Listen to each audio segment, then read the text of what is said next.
Has it ever happened to you that you met someone for the first time in your life and you felt that you hated this person, you couldn't stand them, and you don't know why? Has it ever happened to you, Jan? It has, yeah, in the past. Can't tell you why I didn't like them, but just an instant dislike to them. It happened to me too, not in person, but there's someone who I saw on YouTube and just looking at the person made me feel uncomfortable. Yeah. Yeah. It's a story like that that Janet and I will be discussing today, reading and discussing. The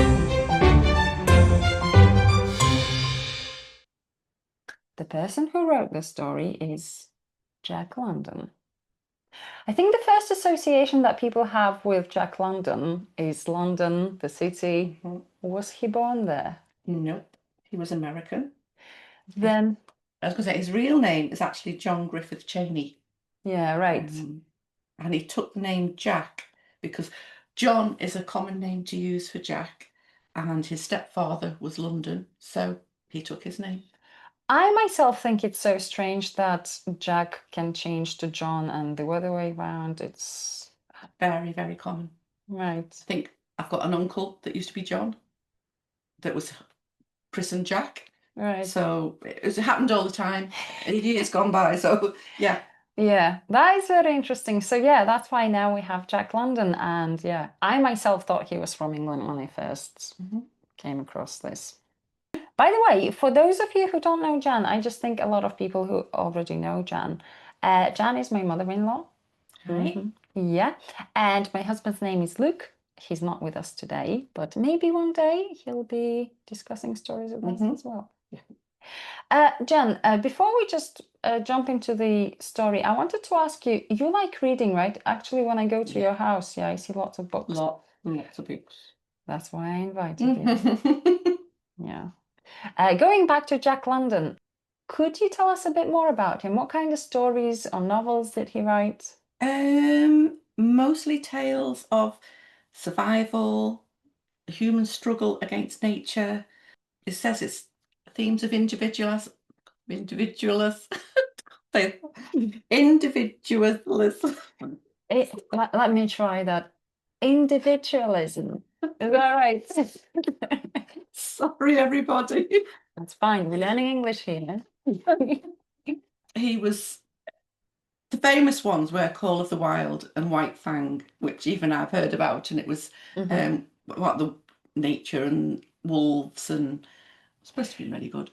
I heard, yeah, they were made into films. Yeah. Yeah. That's why I've heard of them because of the films. Yeah. I've probably seen them, but yeah, I think I'm sure I've seen Call of the Wild. Yeah. Do you like stories like that about someone being outdoors trying to, I don't know, well, because his stories are usually with survival, about survival. How do you feel about stories like that? I love them. Yeah. I mean, I like any kind of story that's got a really good storyline to it and it grips you straight away. But yeah, that's my kind of genre that I like. Right. I remember I read a story when I was about 9. We had some books in the house, and I read a story. It was called something like Love, something about love for life, love, something like that. It was by Jack London, and I remember it was a very powerful story for me, being just 9 years old and reading about a person who, goes through some really harsh situations. And yeah, I thought, wow, that sounds good. But the story that we are reading today is not a story like that. It's not about survival, nothing like that. It's called Moonface. Yes, and it was written in 1902. And just like we said, it's about a person who hated somebody else for no reason. And I chose this story. I know Jan had nothing to do with it. And I know it should be like a strange story to choose for the first video. Yeah, I hope you're gonna enjoy it, guys. I hope you're gonna enjoy. Jan hasn't heard the story yet. She kind of knows the plot because unfortunately I gave her some spoilers. But you guys, I'm looking forward to it. You don't sound so convincing. Yeah, there we go. I'm going to be reading it. Oh, I'm sorry, I forgot to highlight the phrases for you. Or by, well, the guy. But If you follow us, that's how I know you haven't fallen asleep. If you know what your lines are. She's clever, isn't she? I know.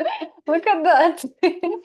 There aren't many. Yeah. So, this is the narrator who'll be telling the story from the first person. It's a first person narrative. And there's John Cleverhouse, whose nickname is Moonface. I'll be telling you everything from the point of view of the narrator, and sometimes Jan will read out the lines by Moonface or Jack Cleverhouse. There aren't many. Okay. Yeah. Actually, if you've not highlighted them, what you could do is when you get to the line that you want me to talk, just go like that with your name. I can do that. I can do You that. don't need the paper. I can read that with you. Really? Okay. All right. Then Okay. there we go. For those of you who haven't heard any of the stories on the channel yet, I want to warn you, read out the lines by Moonface or Jack Cleverhouse. There aren't many. Okay. For those of you who haven't heard any of the stories on the channel yet, I want to warn you, the story itself will take about 10 to 15 maximum minutes of reading. Are you ready? There we go. John Claverhouse had a face that was round like the moon. He had cheekbones that were far apart, a chin and a forehead that blended into his cheeks, a broad, pudgy nose that was flat in the center of his face like a ball of dough on the ceiling. I couldn't stand him. His appearance was offensive to my eyes, and I felt like the world was cluttered with his existence. It's possible that my hatred for him stemmed from my mother being superstitious about the moon and looking at it from the wrong angle at the wrong time. Oh, yeah. In any case, I despised John Claverhouse. It's not like he did anything society would consider wrong or harmful. Far from it. The issue was more complex, intangible, and difficult to explain. It's something we've all experienced at some point in our lives. Suddenly we meet someone we didn't know existed, and instantly we think, I don't like this person. We can't explain why, we just have a strong aversion. That's how I felt about John Cleverhouse. What right had such a man to be happy? Yet he was an optimist. He was always cheerful and laughing. All things were always all right. Damn him. It drove me up the wall that he was so happy. Other men could laugh and it didn't bother me. I even used to laugh myself before I met John Cleverhouse. But his laugh, it irritated me, drove me crazy more than anything else in the world could. It haunted me, took hold of me, and wouldn't let go. It was a huge, thunderous laugh.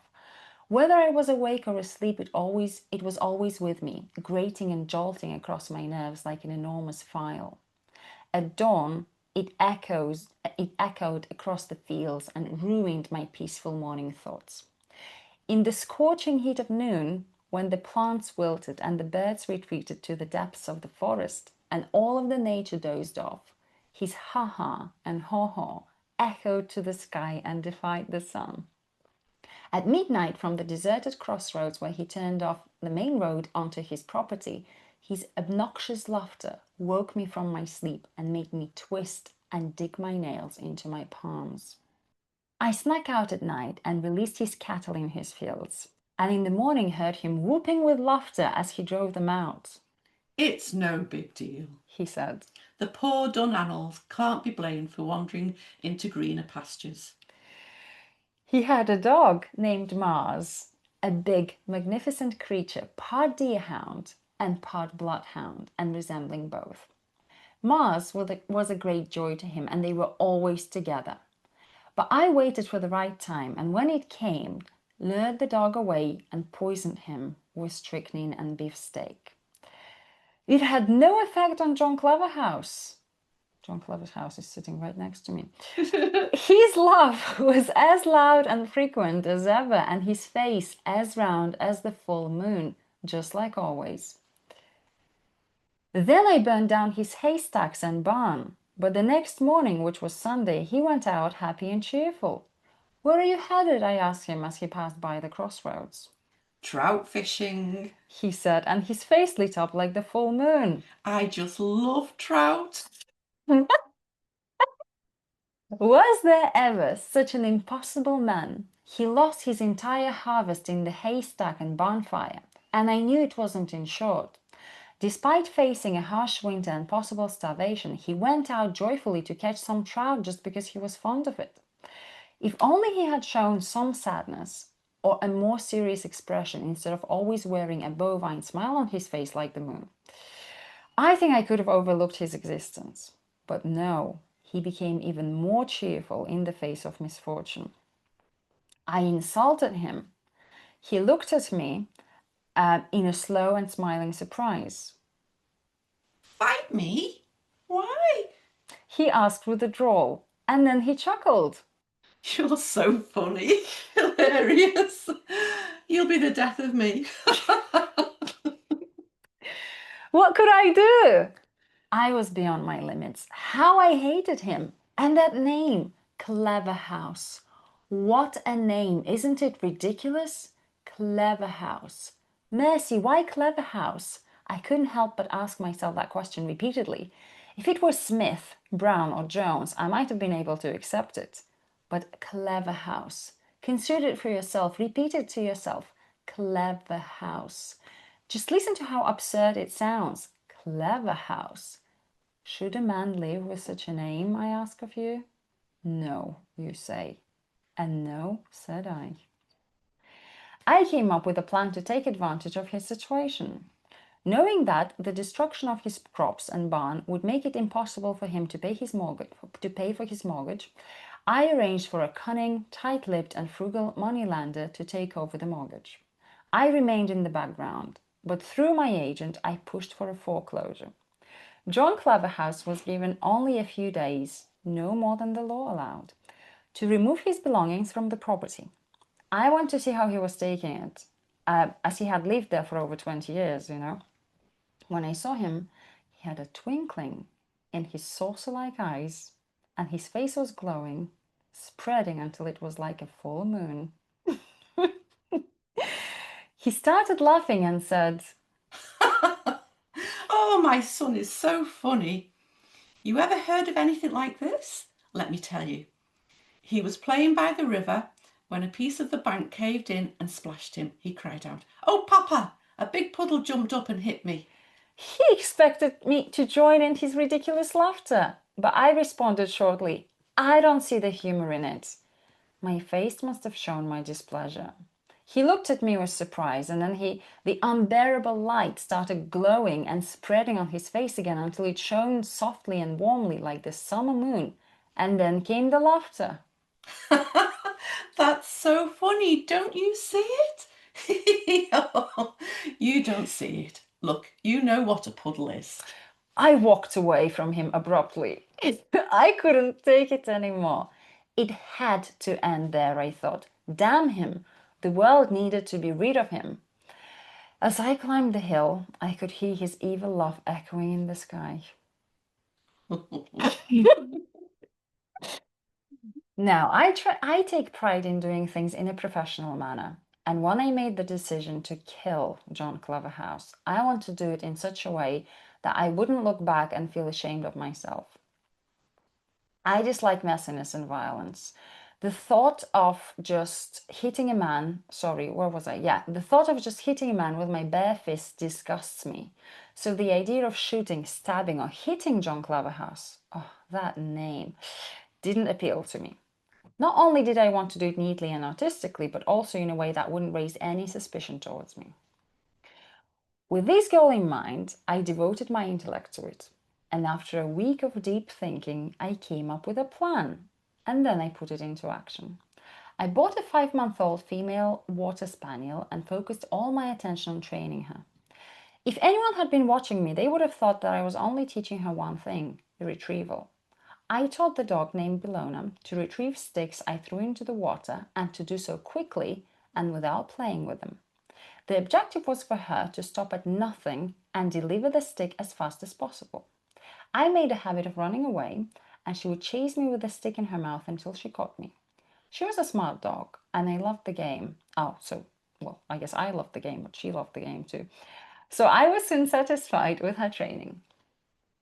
After that, I took advantage of the first chance I got to give Bellona to John Claverhouse. I had a plan because I knew of a weakness he had and a secret vice that he was regularly and persistently guilty of. No, He said when I handed him the end of the rope. no, you don't mean it. He had a big grin on his face and his mouth was wide open. I thought maybe you didn't like me. He explained, trying to hold back his laughter. Isn't it funny how I made such a mistake? What's her name? He managed to ask, still laughing. Bellona, I replied. He chuckled. What funny name? I ground my teeth because his laughter was getting on my nerves, and I snapped, She was the wife of Mars, you know. The light in his face was getting brighter until he burst out laughing again and said, That was my other dog. I guess she's a widow now. He continued laughing as I quickly walked away over the hill. A week passed by, and on Saturday evening, I asked him, You're leaving Monday, right? He nodded his head and smiled. Then you won't have another chance to catch those trout you love so much, I said with a hint of sarcasm. But he didn't pick up on it. Oh, I don't know. I'm going to really try hard tomorrow. This made me even more confident in my plan, and I went back to my house feeling elated. The next morning, I saw him pass by with a dip net and a bag with Bellona following behind him. I knew where he was headed, so I took a shortcut through the back pasture and climbed up the mountain, staying hidden as I followed the crest for a couple of miles to an area in the hills where the river flowed down into a pool surrounded by rocks. That was the spot. I sat on the top of the mountain where I could see everything that would happen and lit my pipe. Before long, John Claverhouse came wading up the riverbed with Bellona happily running around him with her short barks blending with his deeper laughs. When they reached the pool, he dropped the dip net and the bag, took out what looked like a large fat candle from his pockets, and I knew it was actually a stick of dynamite, as that was his method for catching trout. He wrapped the dynamite tightly in a piece of cotton, lit the fuse, and tossed it into the pool. Yeah, see what's going to happen here? In a split second, Bellona jumped into the pool after the stick of giant. I was ecstatic. I'm not sure about John Claverhouse. Claverhouse shouted at her, but to no avail. He threw clumps of dirt and rocks at her, but she kept swimming until she got the stick of giant in her mouth. Then she turned around and headed back to shore. That's when he finally realized the danger and started to run. As I had planned, she reached the shore and chased after him. It was amazing. The pool was in a sort of natural theatre, and the stream could be crossed on stepping stones, so Cleverhouse and Bellona raced around and across the stones, up and down. I couldn't believe such an ungainly man could run so fast, but he did, with Bellona hot on his heels and gaining. And then, just as she caught up with him in full stride, and as she was about to nip at his knee, there was a sudden flash, a burst of smoke, a tremendous explosion, and where man and dog had been just a moment before, there was nothing but a big hole in the ground. Oh. Death by accident while participating in illegal fishing. That was the verdict of the coroner's jury.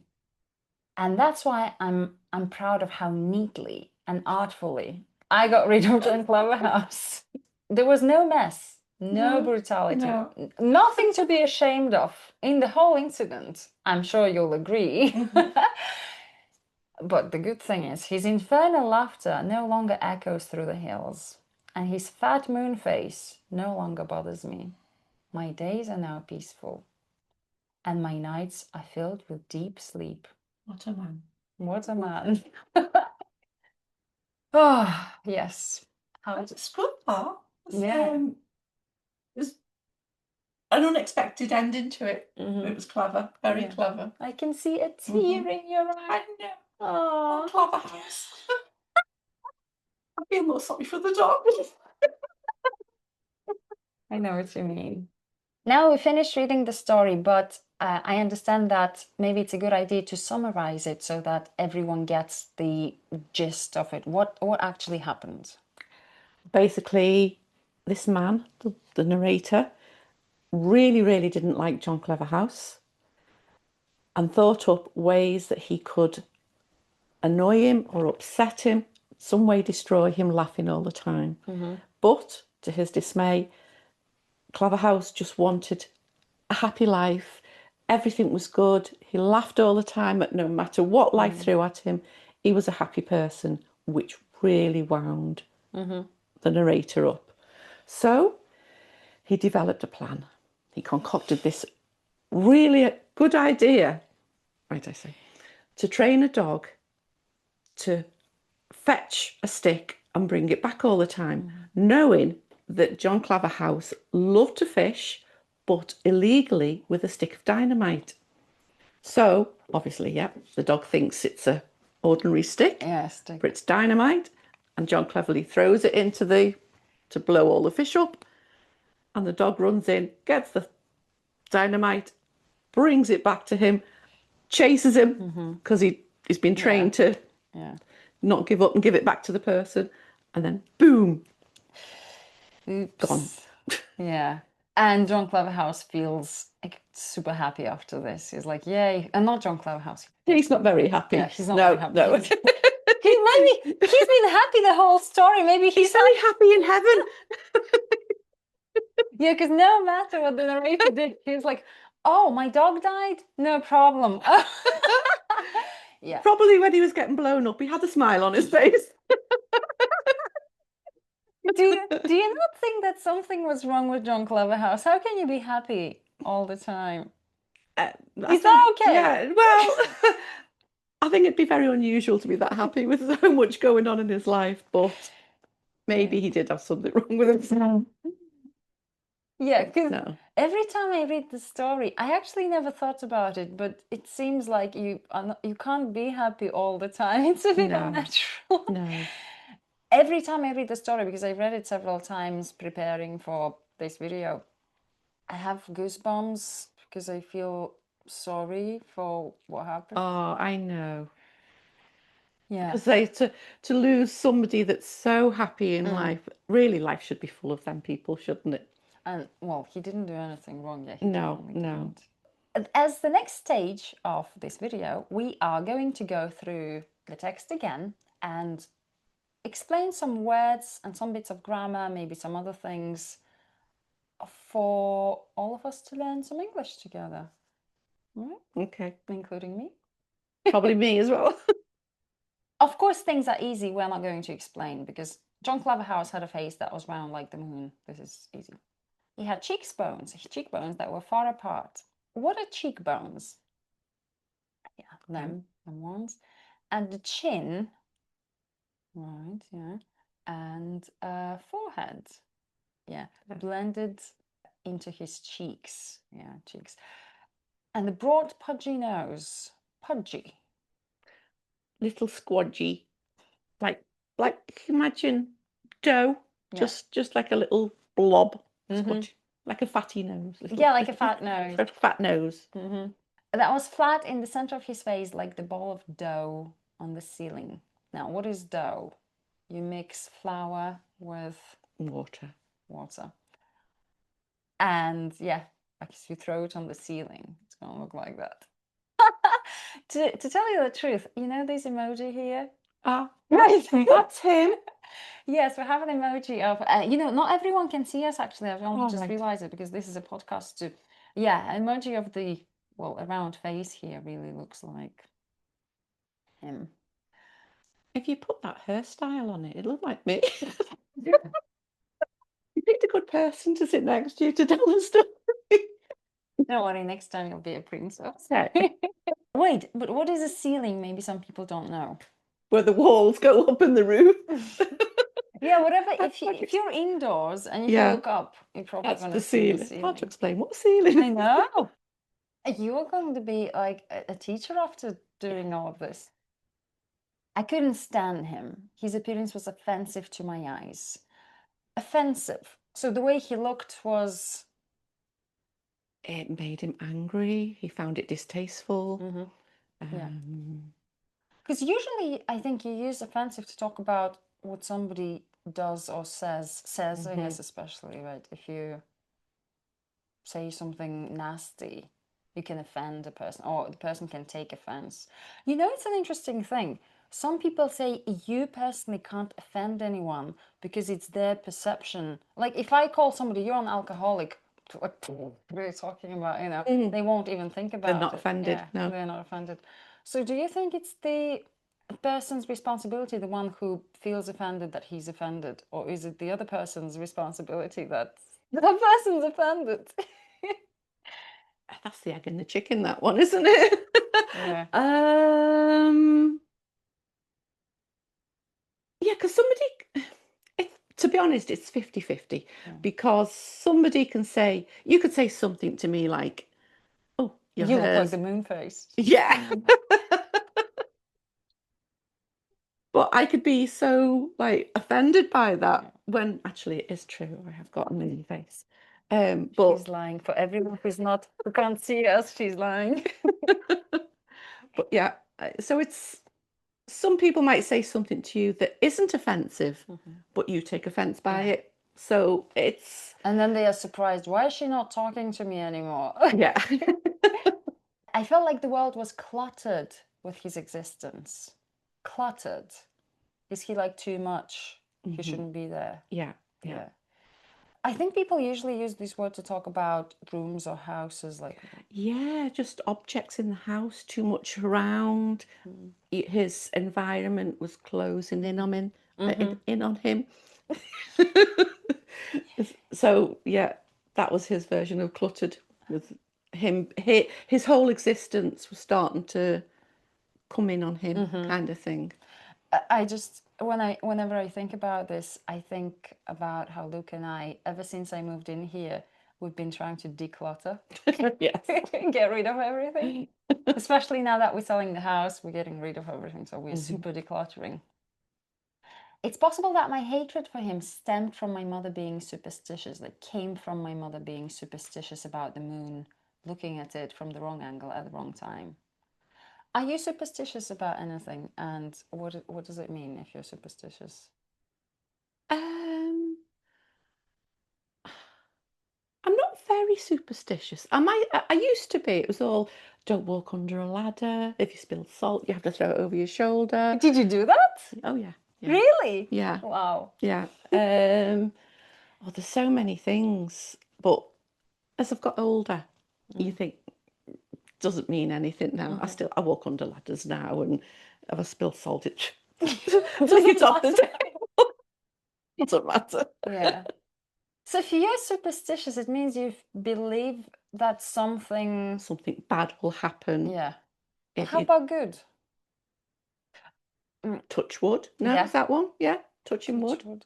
Yeah, like you think, oh, I'm gonna win the lottery, and then you touch wood, or Hmm. right, yeah. So you think something good or bad happen is going to happen to you, or But mostly superstitions are bad, aren't they? usually, You yeah, do not. yeah. It's very rare I hear of good superstitions. It's Black cats, 13th Friday. yeah. Yes, I agree with you.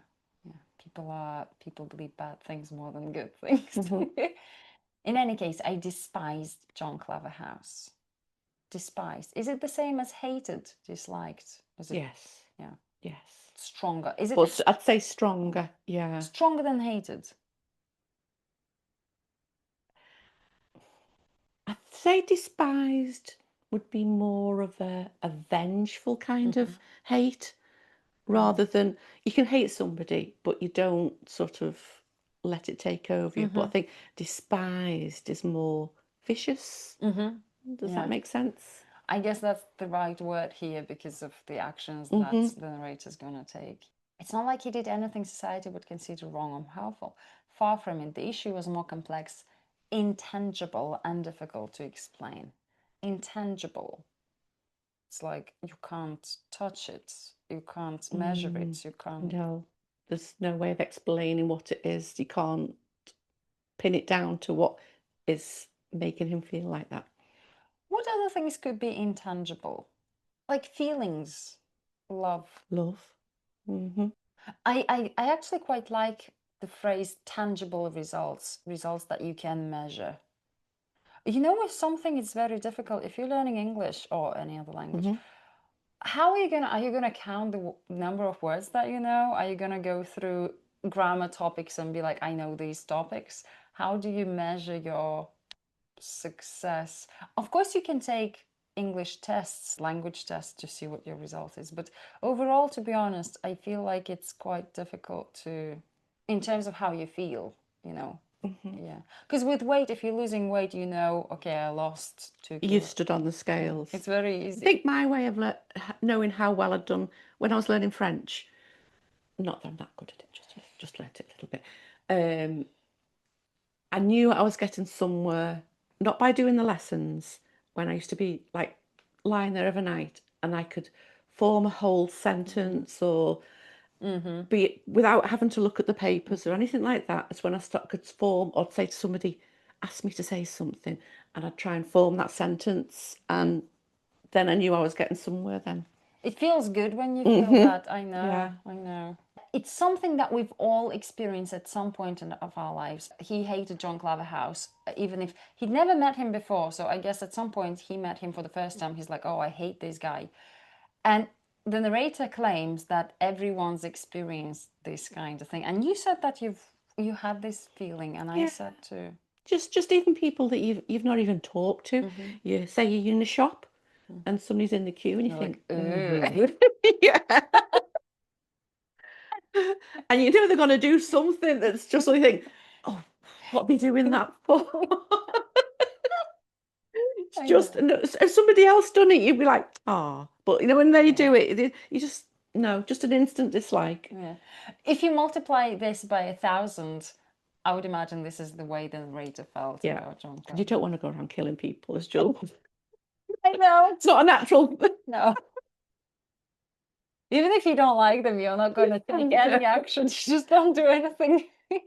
And I don't think you think about them often. You just see you don't like them and you forget about it. Yeah. Suddenly we meet someone we didn't know existed, and instantly we think, I don't like this person. We can't explain why. We just have a strong aversion. What is aversion? Aversion is a repulsion Mm-hmm. against. Are you testing me now? Aversion. um, Let's see. well, I'd say the opposite to aversion would be something that you're drawn to. Mm-hmm. So Mm-hmm. aversion is something that You you, want to distance yourself yeah, from them. That's cool. that sound okay? That sounds no, sounds great. But to be honest, though, you know, I'm curious. I'm always, you know, I always check myself. I always Hmm. go on. Usually, I don't go on Google. Usually, yeah, just like you said, a strong dislike. And your explanation is even, Disinclination. yeah, it's even better because here, a strong dislike doesn't really mean that you want to stay away from them. Hmm. Aversion is when you don't want to be near someone, I guess, or something. That's how I felt about John Cleverhouse. Unfortunately, he was around and laughing all the time. What right had such a man to be happy, yet he was an optimist?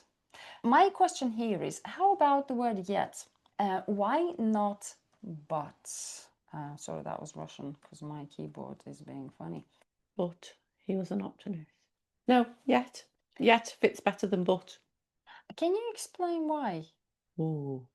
I forgot that um, one. no.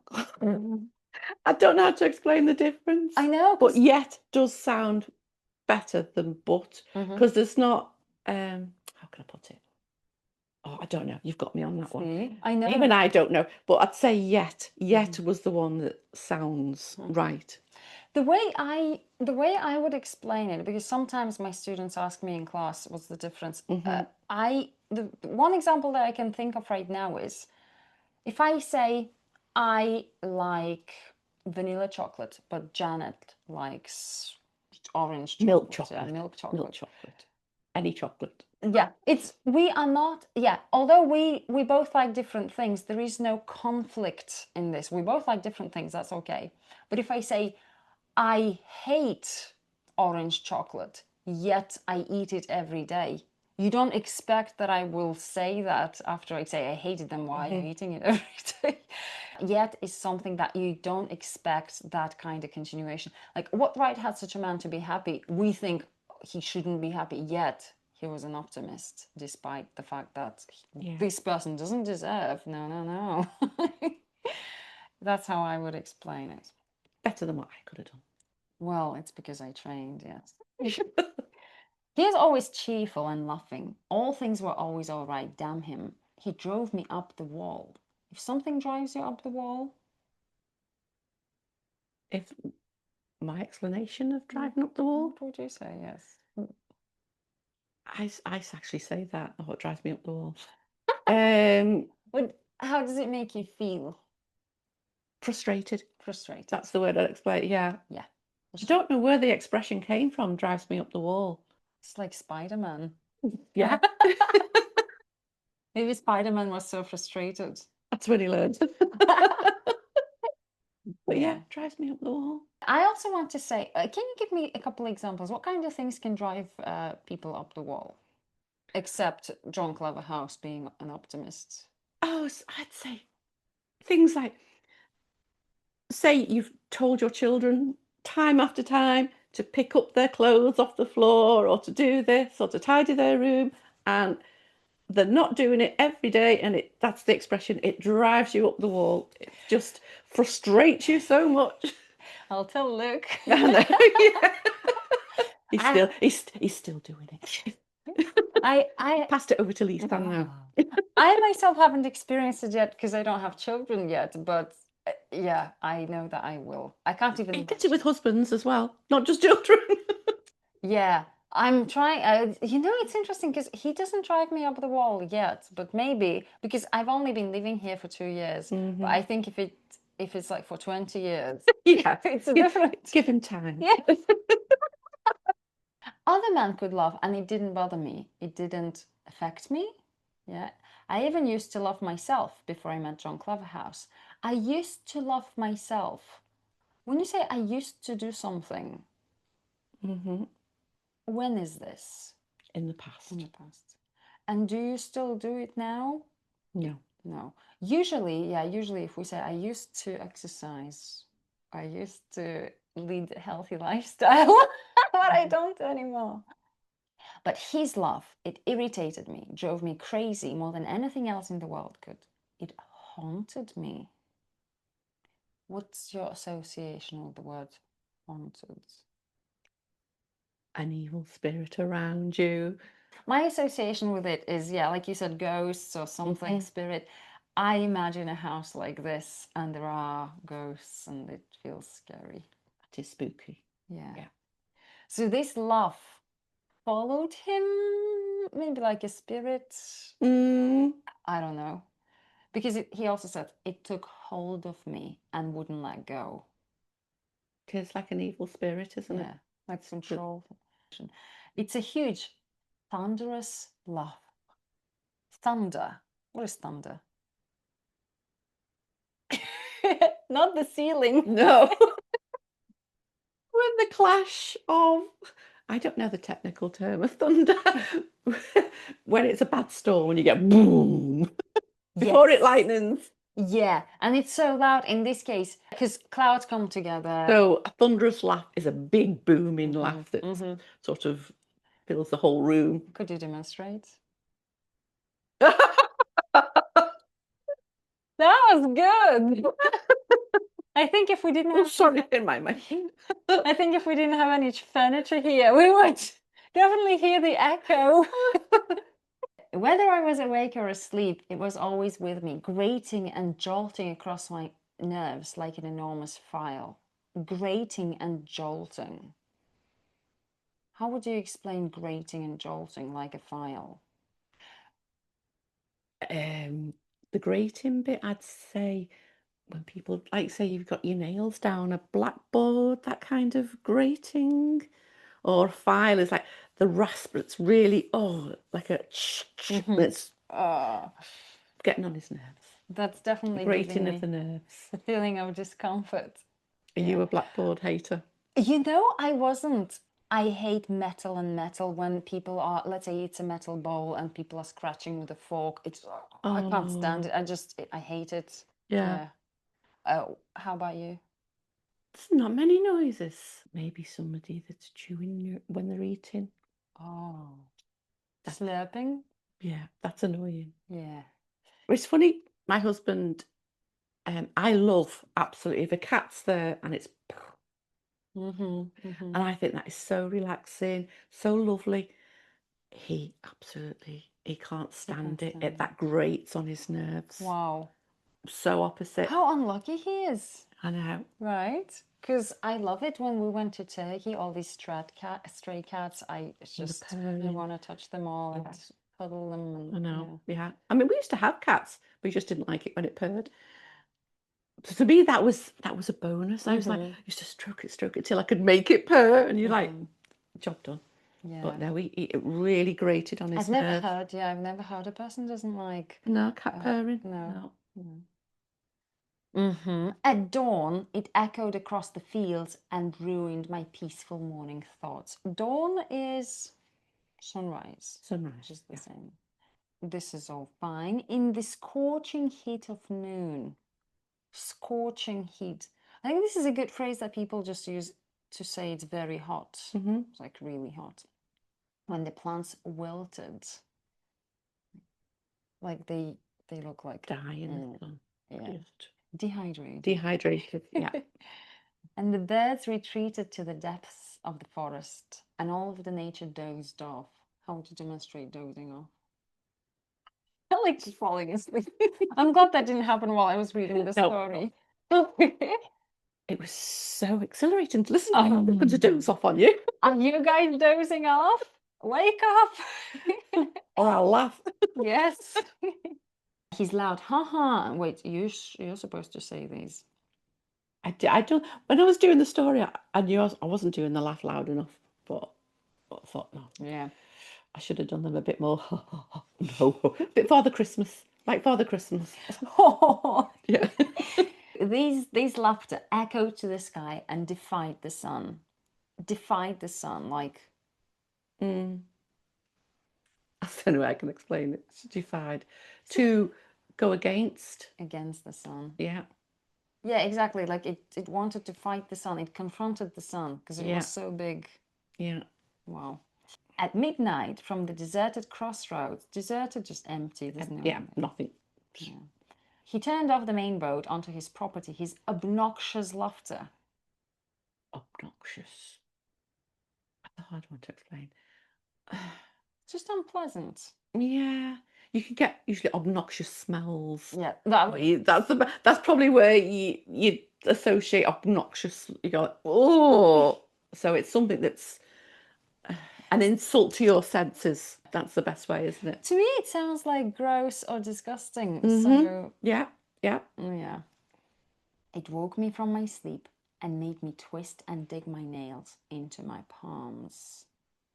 Palms are, yeah, here. You dig your nails into your You make palms. your whole Yeah. tight. I snuck out at night and released his cattle into his fields. I heard an interesting thing about the verb sneak out. Some people say that the correct way of saying it in the past is sneaked out. I sneaked out. Some others say it's snuck out. I do it all completely wrong. I'll probably say I snucked, which is it's not English.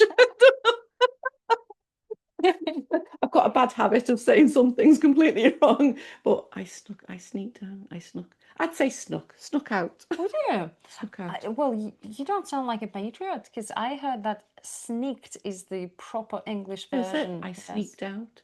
I that's snuck what I out. heard. And snuck is more like American. I've probably been watching many American films and Mm-hmm.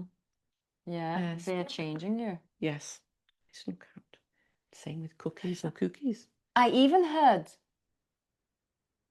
What do you mean by that? Don't the Americans say cookies or one of them I say wrong. And I don't. We had this argument the other day about cookies or cookies. Now, I'm sure when I was a Oh, child, I used to say cookies, reading my book. What else was I was saying? I'm going to cook. cook.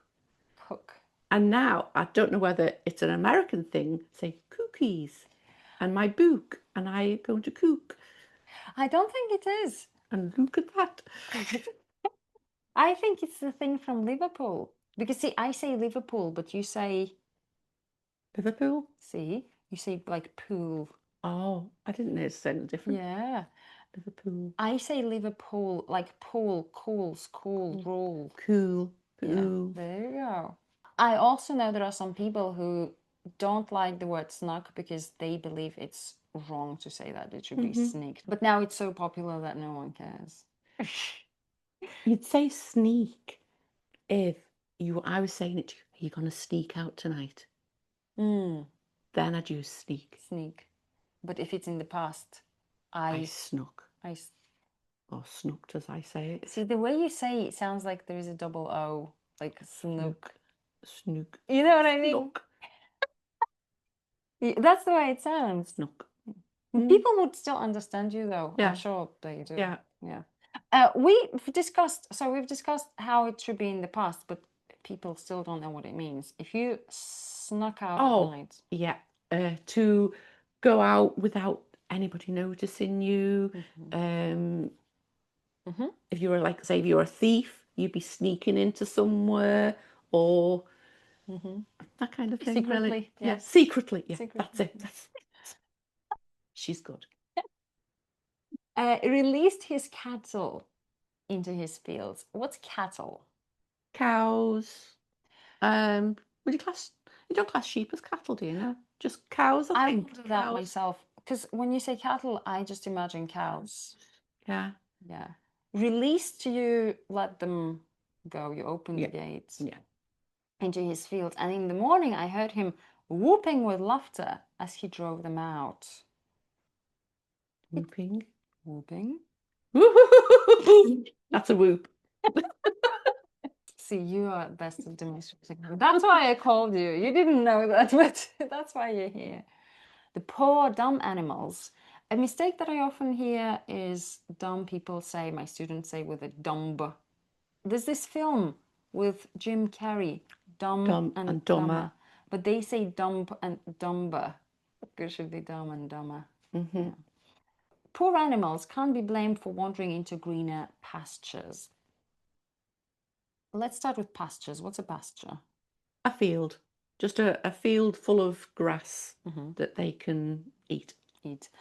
And if you wander into somewhere, or if you just wander, you're not aiming for somewhere specifically.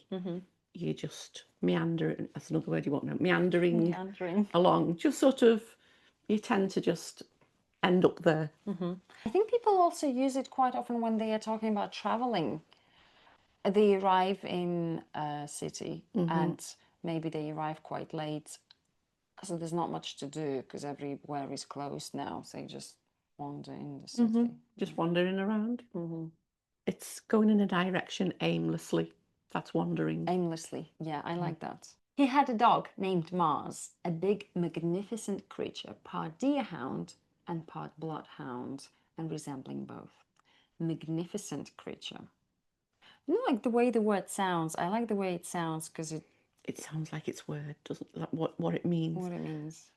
You can't just go, well, it was magnificent. You've got to go, it was magnificent. Magnificent is beautiful, nice, great, overwhelming, just sort of. And I like them dogs. Yeah, I decided to show you guys part deerhound. That looks really cute. I don't know. They are enormous. Yeah. Bigger than a Great Dane, I think. Are they? And the other one said bloodhound. Bloodhound. Bloodhound looks like these guys. I can't imagine what a cross between a bloodhound and a deerhound would look like. He says the dog resembled both. Again, I find it difficult to imagine that particular dog. Mars was a great joy to him, and they were always together. But I waited for the right time, and when it came, lured the dog away and poisoned him with strychnine and a beefsteak. If you lure an animal, You kind of tempt it, tempt. tempt it. Come on, move it, take it away. And- This is the bit that I don't get. That, well, it makes you say that there's definitely something wrong with the narrator, or whoever he is, because it's not just an unnatural hate for the man, Cleverly. yeah. He's actually got no feeling whatsoever about killing his dog and killing the other dog. There's an emotional detachment, isn't there? You know what's interesting? First I thought, oh, it's lucky John Claverhouse didn't have children, but he had a son. Yeah, it's a wonder he never went after him. I know what you mean. Yeah, it's a weird thing. But do you think if, okay, the narrator killed his dog, and do you think if John Claverhouse felt, because he says if he only showed some kind of sadness, then do you think it's true? If John Claverhouse showed some kind of sadness, then the narrator would be like, all right, then now I can stop hating. Yeah, because I think he's set out, he's had it in his heart right from the beginning. I want to make this man suffer. I think if he'd have just slightly come out and gone, oh, life's terrible. Acting like, oh, it's so bad. You get the full thing with me. But if he'd have been like, I've won. It was winning, that knowing that he'd defeated him, Yeah. broke him. Actually, he wanted to break him, didn't he? Yeah, probably. Yeah. It's a shame he just didn't move away. Although, this is a strange story because John Claverhouse lived in that house for about 20 years. So where did the narrator come from? Or he just They moved... hated him all his life, maybe, or... Yeah, that's a good point. He lured the dog and poisoned him with strychnine. I googled this because I didn't know. It says it's a poison made from a plant. I don't know how popular it is or was.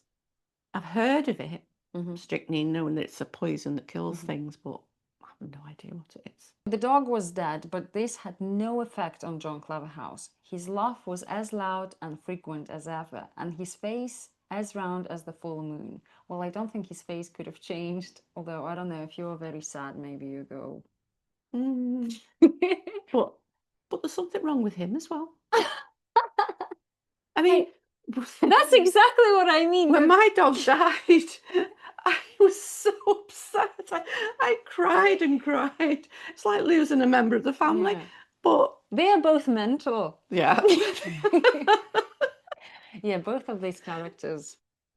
Sorry, guys. Yes, it's true. I can't imagine. Then I burned down his haystacks and barn. A haystack. I think it's best to show a picture, but for those who can't see us, how would you explain it? A haystack is when they've been out in the fields and they've dragged in all the... What is hay? Is it grass? Sorry. The tall grass, and they bring it in and they make those big... Look, when I Google haystack, we see something completely funny. Haystack recipes? Yes, this kind of dessert or something, I don't know. But that's it. If I type in the field, we can see, like you said, dry grass. They bring all the dried grass in to store for feed for animals during the winter. So you either see them in great big square blocks or in some of them like... Yeah. But it's usually in Britain, you'll see them stored in the big square blocks or great big round, like drums. Like them. That's what I usually see. Yeah. And they put it in plastic bags or something. Yeah. And he kept them haystacks and barn. What is a barn? A giant shed on a farm kind of thing where you store animals, feed, equipment. Yeah. And that's where he kept his haystacks. And these things, they burn pretty fast. He burned them down, but the next morning, which was Sunday, John Claverhouse went out happy and cheerful, just like always. Definitely got a mental problem. Maybe he smoked something, you know? Yeah, maybe. Nobody's that happy. And the narrator was just jealous. Never gave him any. No. Where are you headed? Why do people say, where are you headed, instead of asking, where are you going? Yeah. Where are you headed? Yeah.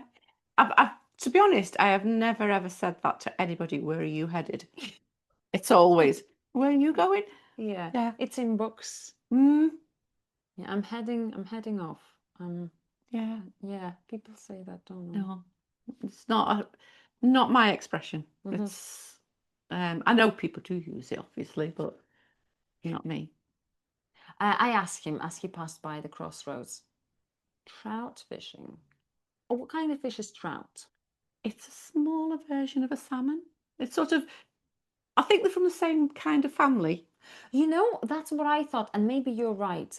But one of my It students, tastes a little bit like salmon as like well. salmon, what really confused me, I always thought that trout, just like you said, is like salmon and it's a red fish.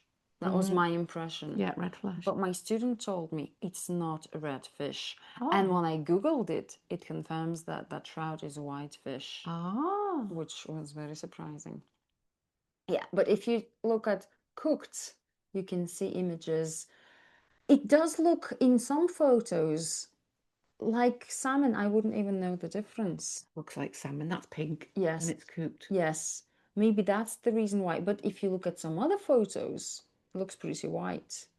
Maybe, well, there's different kinds of trout. You've got rainbow trout and some other trouts, I don't know, but I know there's different trouts. Yes. And it's an oily fish like salmon. Yeah.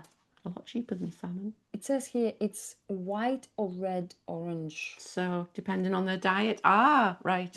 So, if the trout's been eating crustaceans like shrimp or crayfish, like a flamingo, Flamingo. where that turns them pink and orange.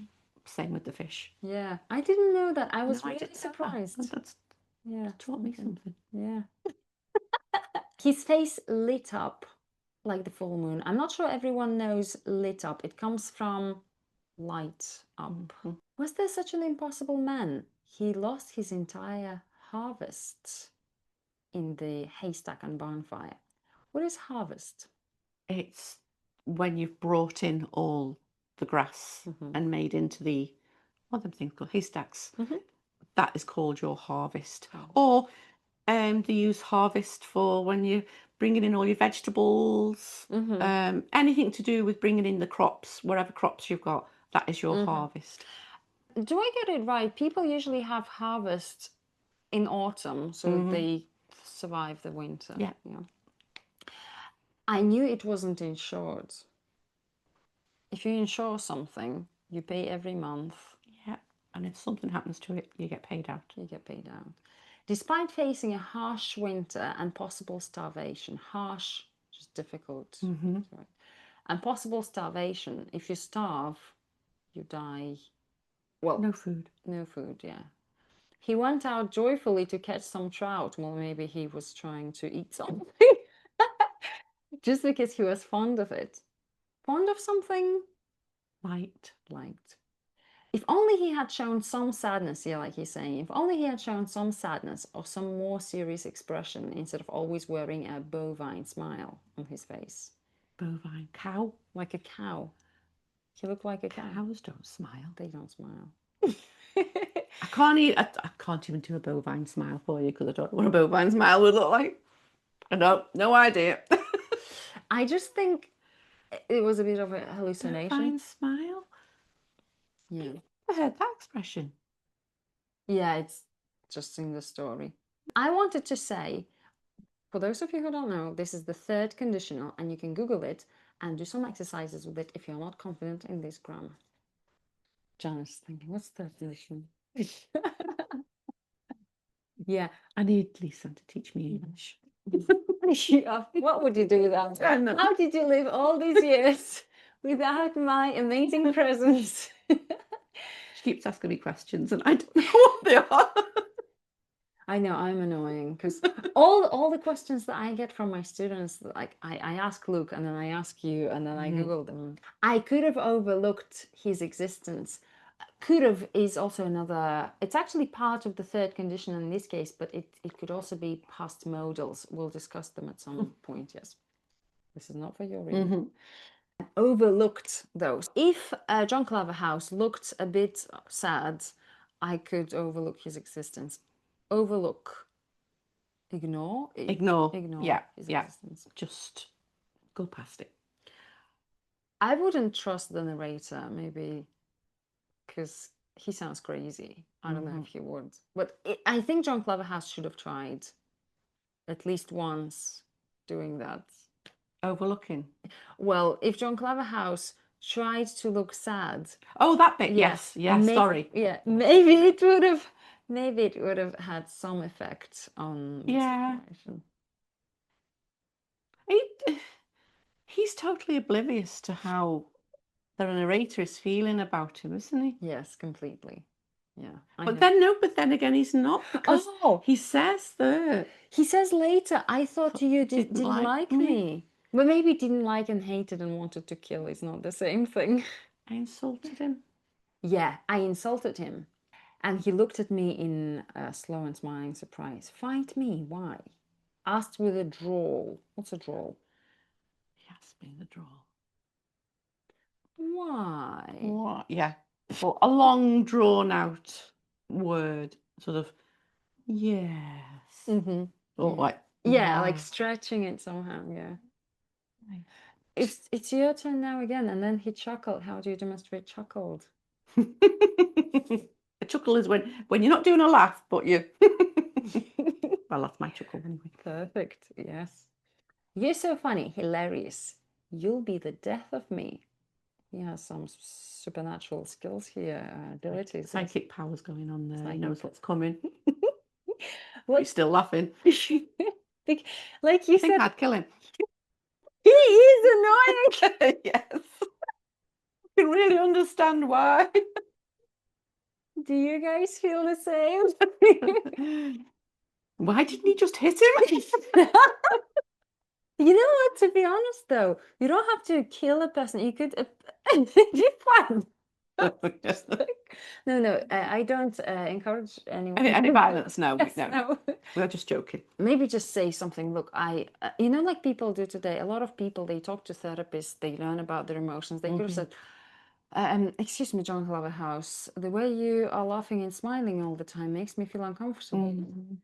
Yeah. Just say that. He's never once asked him, I don't think, why are you so happy all the time? I know, it's true. Oh, wonder why. What could I do? I was beyond my limits. Don't you think that's a nice phrase? Beyond my limits. Yeah. Yeah. You've reached the end of, well, our expression is we're at the end of our tether. That's, but I can't explain what that means. But it's just a saying, we're at the end of our tether, which is you've just got to the very last bit of. And there's the last straw That's it, the last straw. And he explodes. Yes.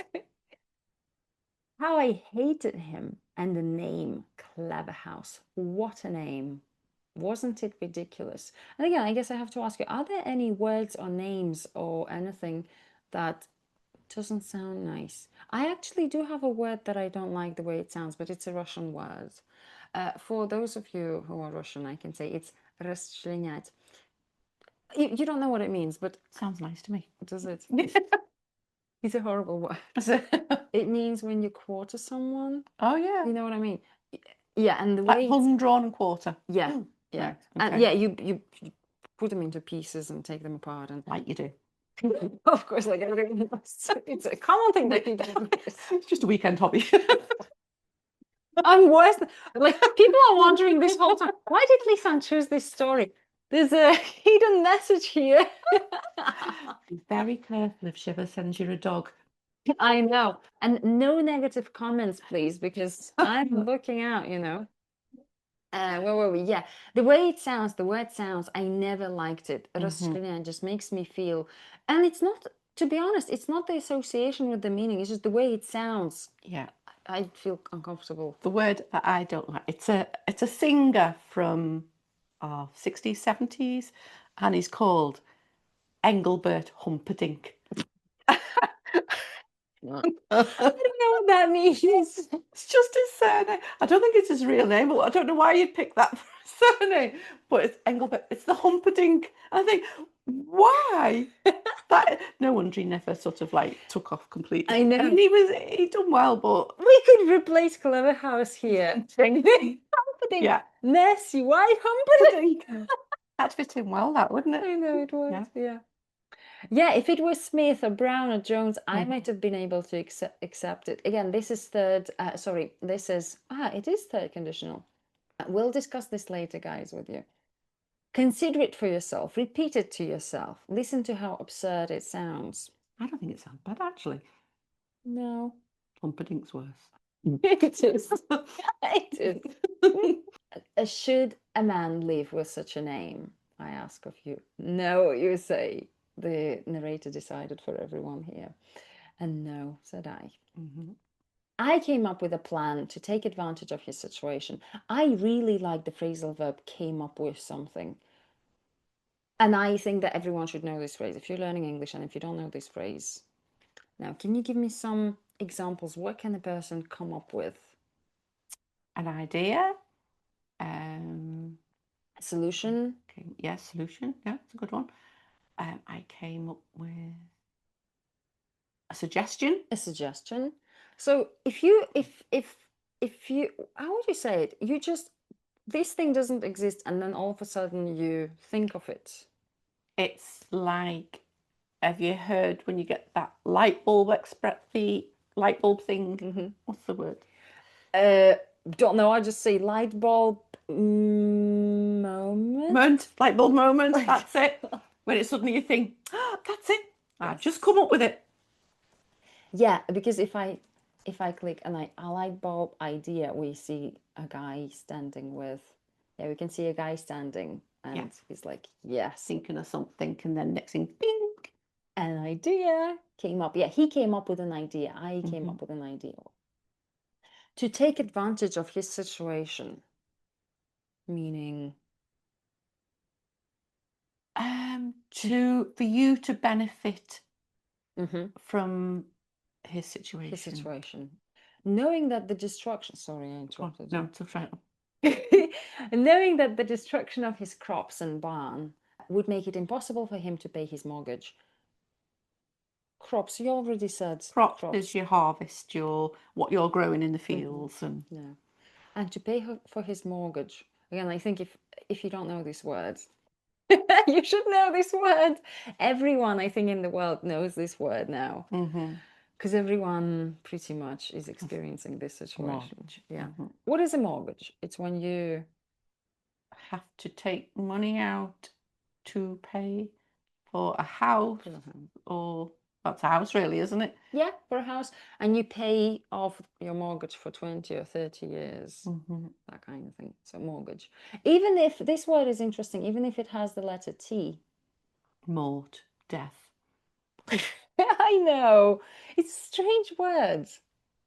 Yeah, I did actually know what it meant, mortgage, where they'd got and I've forgotten it. We can though. We can. Go on. Yeah, let's do it. Because I think this will also help people have some association. I think it's a good thing to check etymology of some words sometimes. Etymology? Yeah, that's you find out a Not heard of that history. word. Right, yeah, well, Etymology? I'm a linguist Oh, too. etymology. Yeah. Right. Like French, mort, death. yeah, it comes from dead. Oh, dead mortgage, dead pledge, What is pledge? promise. So Why is it dead? takes you that long to pay one off. Oh, Probably. I don't know. yeah, literally dead pledge. Oh, yeah. Because I thought this word sounds kind of strange, sounds like dead, but now it makes sense because it is dead. So it's, yeah, a pledge. In the olden days, there must have been, it was a pledge that only got paid off once you died or something, maybe. All right. That's all I can think of. Or you have to die because you can't pay it. Yeah. When it goes on for that long, you think, I wish I was dead. I arranged for a cunning, tight-lipped, and frugal moneylender to take over the mortgage. Cunning, sly. You say cunning like a fox. Yeah, Fly like a fox. smart, but in a negative way. Well, they are smart, but yeah, it is. It's smart, but with an ulterior motive. yeah, they want to trick you. Yeah. Tight-lipped. Visually, that would be your lips go. but the meaning is Doesn't say much. You're doesn't tight-lipped. say. It's you won't don't give anything away. That's tight-lipped, isn't it? Yeah. Frugal. And very good with money. Mm-hmm. Frugal. I still reckon you're not spending it all over the place. It's somebody that knows their money and Mm-hmm. looks after it. And Is it in a positive or negative way? Or both? um, frugal. I'd usually say it was a positive, Mm-hmm. It's just in this context, it's. unless the only way it's negative is you say, I wanted my husband to buy me a dress, but he's very frugal with his money. That's the only that's the only way it's negative. Yes.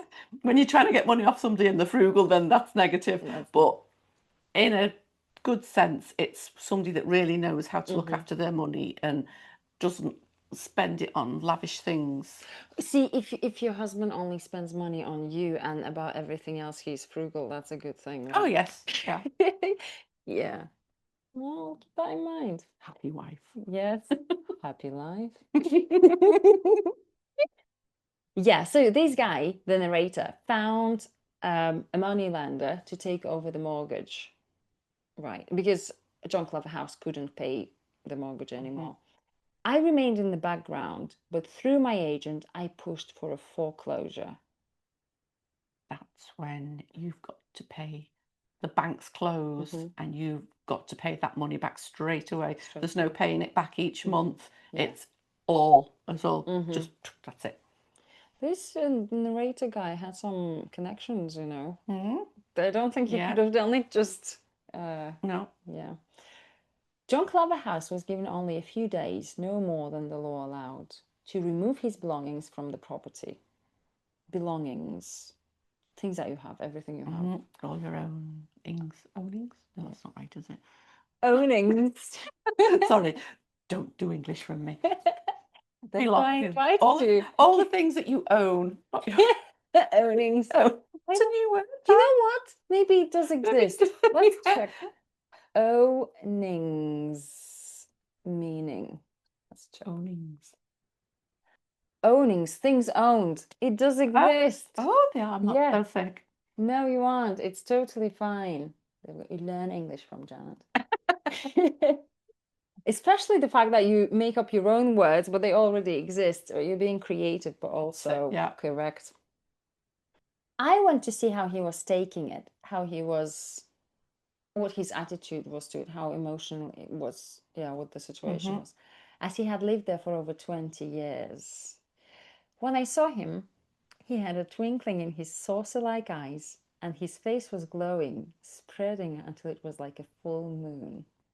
We have some words in this text which are about light, the way light shines. How about twinkling? If something twinkles, Stars. like a star. Or twinkly. Yeah, twinkly, like star, twinkle, twinkle, little star, the song. Mm-hmm.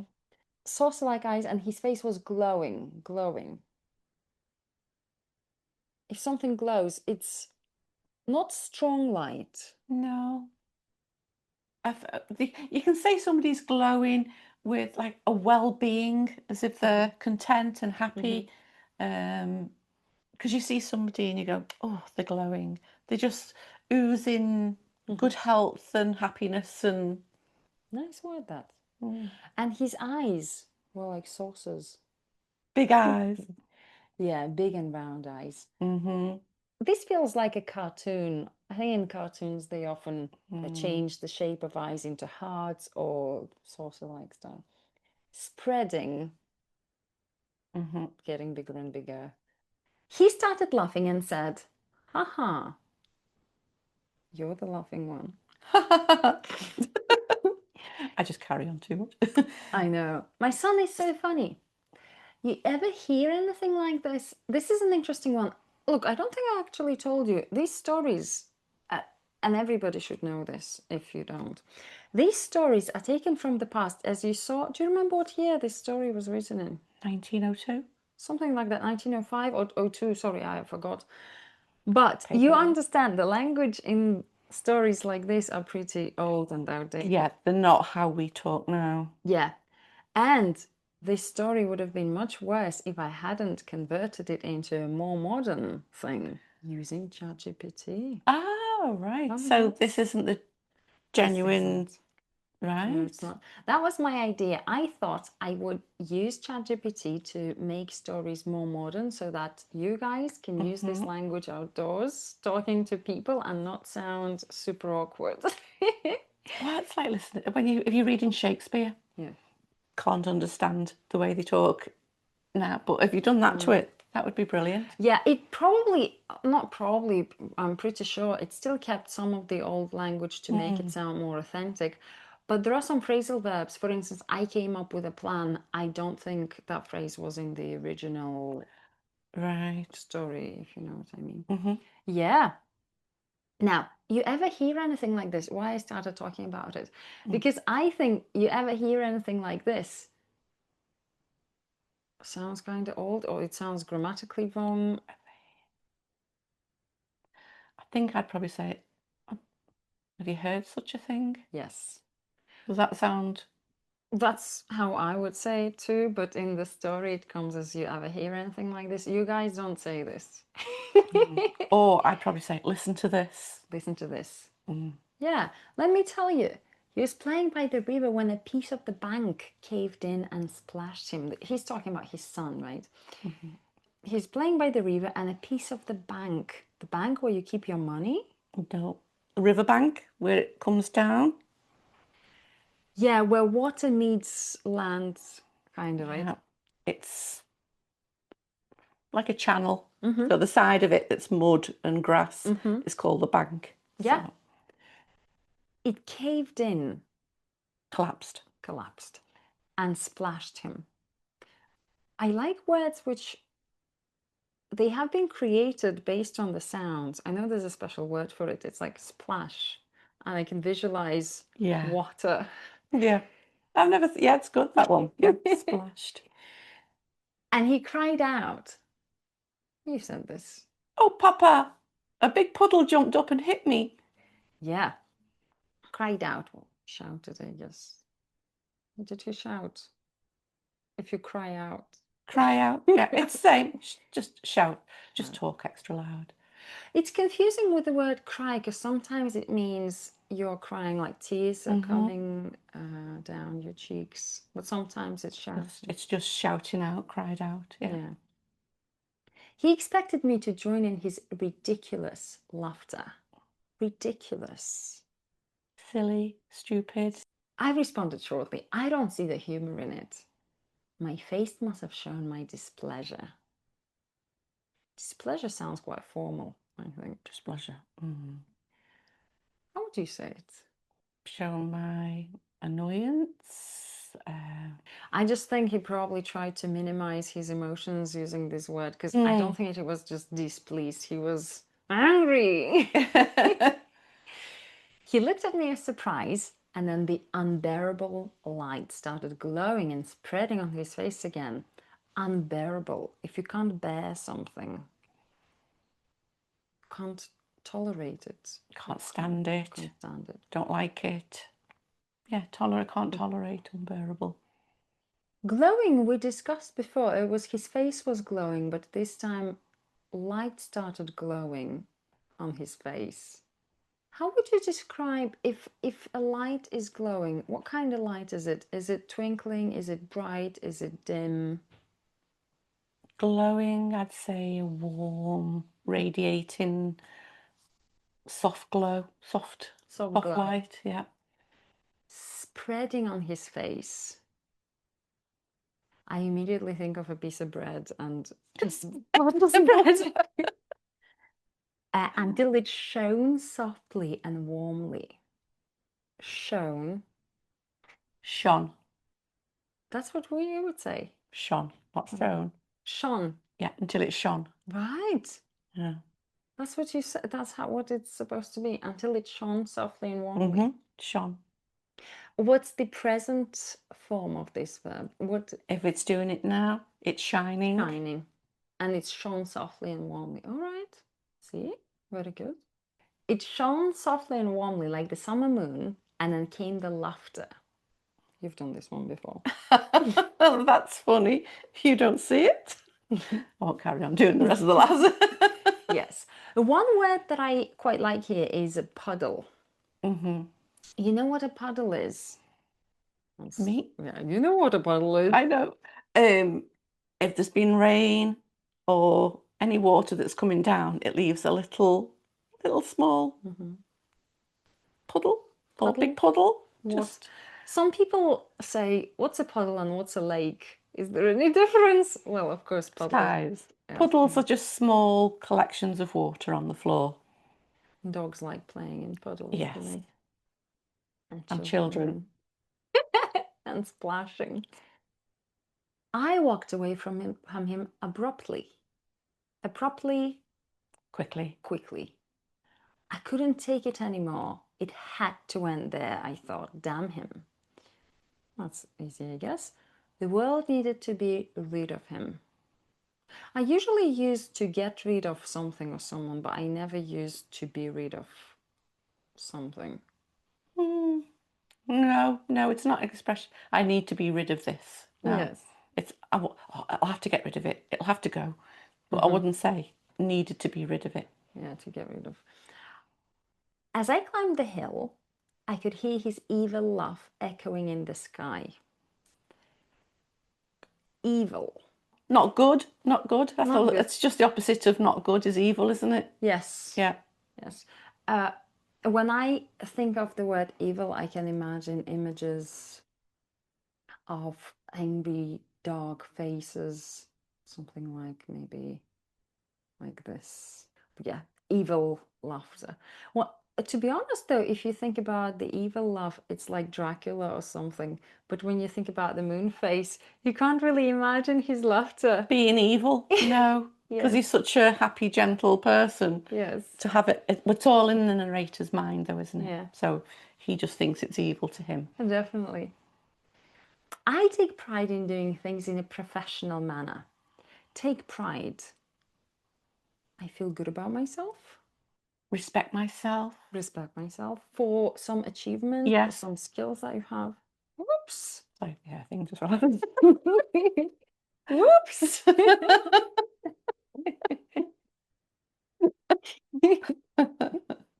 You're being happy like moon face now. Whatever happens to you, Just keep smiling and glowing. Yes. Take pride. It's knowing that you're doing a job well. Yeah, right.